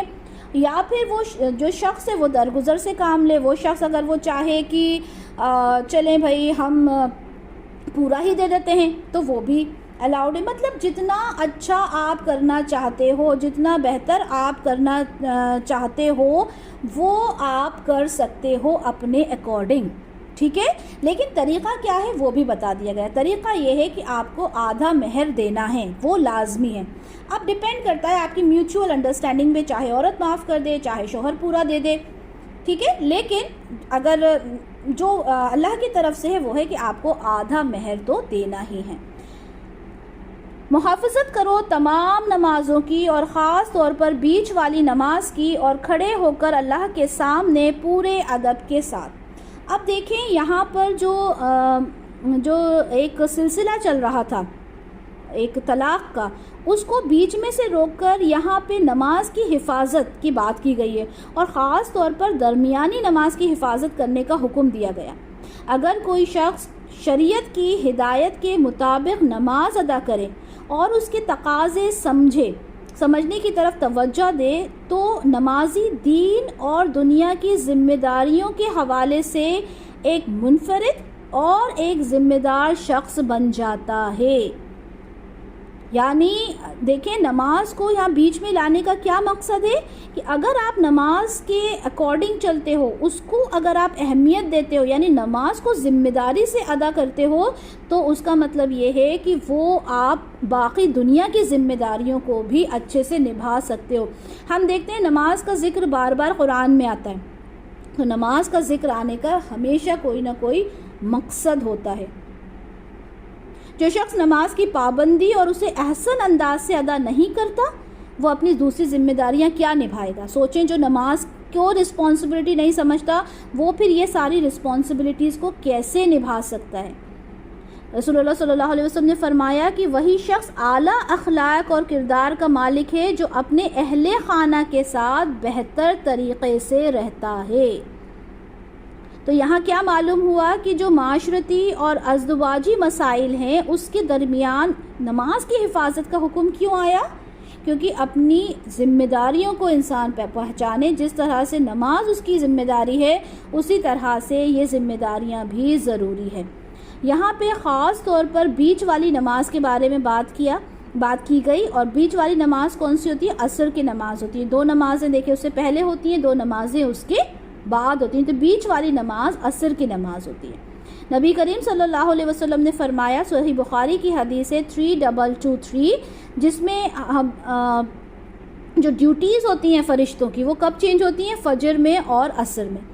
تو جب اللہ تعالیٰ ان سے پوچھتے ہیں کہ میرا بندہ کیا کر رہا تھا جب تم آئے، تو وہ کیا جواب دیتے ہیں کہ وہ نماز پڑھ رہا تھا۔ کتنی خوبصورت بات ہے۔ اس لیے بھی عصر کی نماز کی بہت اہمیت ہے، کیونکہ اس وقت جو ڈیوٹی ہوتی ہے فرشتوں کی وہ چینج ہوتی ہے۔ اسی طرح سنن ابو داؤد کی حدیث ہے 414، جس میں رسول اللہ صلی اللہ علیہ وسلم نے فرمایا کہ جس کی نماز عصر فوت ہو گئی تو گویا اس کے لیے اس کے گھر والے اور مال سارا چھین لیا گیا۔ سوچیں کتنی اہمیت اس نماز کی ہے کہ جیسے کہ تمہارا سب کچھ چھین لیا گیا ہو، تمہارے گھر والے، تمہارا مال، اگر تم نے عصر کی نماز کو چھوڑ دیا۔ آیت نمبر 239، پھر اگر تم خطرے کی حالت میں ہو تو چاہیے کہ پیادہ پڑھ لو یا سوار ہو، پھر جب تم امن میں ہو جاؤ پھر اللہ کو یاد کرو جیسے کہ تمہیں اس نے سکھایا ہے جس کو تم نہیں جانتے تھے۔ ہم سب جانتے ہیں کہ نماز اگر ہم خطرے کی حالت میں ہیں تو اس کی نماز ایک الگ ہے، ہم سفر میں ہیں تو اس کی نماز ایک الگ طریقے سے ہم پڑھ سکتے ہیں۔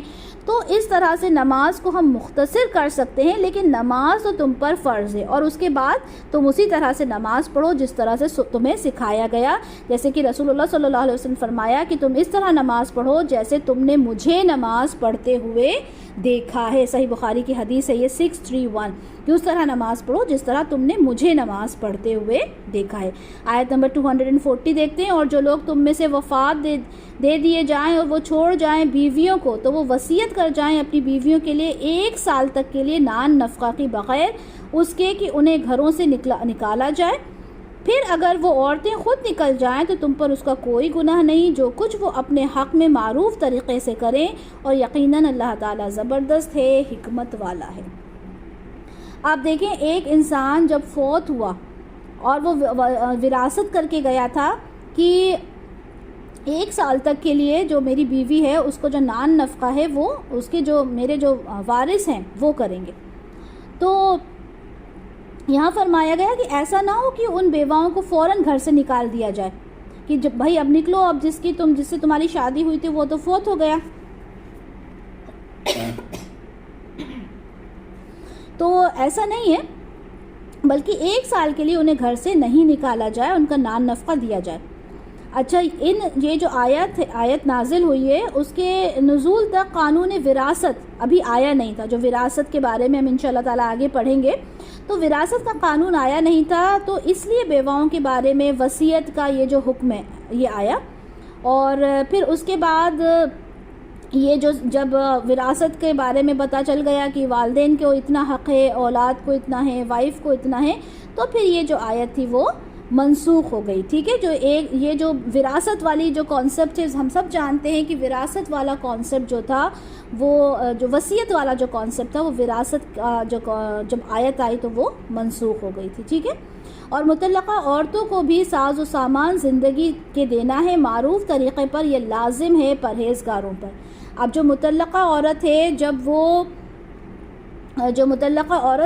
وہ عدت میں ہو, اس ڈیوریشن میں اس کو معروف طریقے سے اس کو جو بھی اس کی ریکوائرمنٹس ہیں وہ دینا بھی ضروری ہے. کس کے لیے؟ پرہیزگاروں کے لیے. ظاہر سی بات ہے یہ سارے احکام کس کے لیے ہیں؟ پرہیزگاروں کے لیے. یعنی عدت کے دوران اس عورت کا نان نفقہ اٹھانا, اس کی ریکوائرمنٹس کو پورا کرنا بھی شوہر کا ہی کام ہے. اسی طرح اللہ تعالیٰ تمہارے لیے اپنے آیات کو واضح کر رہا ہے تاکہ تم عقل سے کام لو اور تم سمجھو. کیا تم نے ان لوگوں کے حال پر غور نہیں کیا جو نکل کھڑے ہوئے اپنے گھروں سے جبکہ وہ ہزاروں کی تعداد میں تھے موت کے ڈر کی وجہ سے؟ تو اللہ نے ان سے کہا کہ مر جاؤ, پھر اللہ نے انہیں زندہ کیا. یقیناً اللہ تعالیٰ تو لوگوں پر بڑا فضل کرنے والا ہے, لیکن اکثر لوگ شکر نہیں کرتے. اب یہ جو رکوع آ رہے ہیں یہ وہ بنی اسرائیل کی جو جنگ ہوئی تھی اس کے بارے میں یہ رکوع ہیں.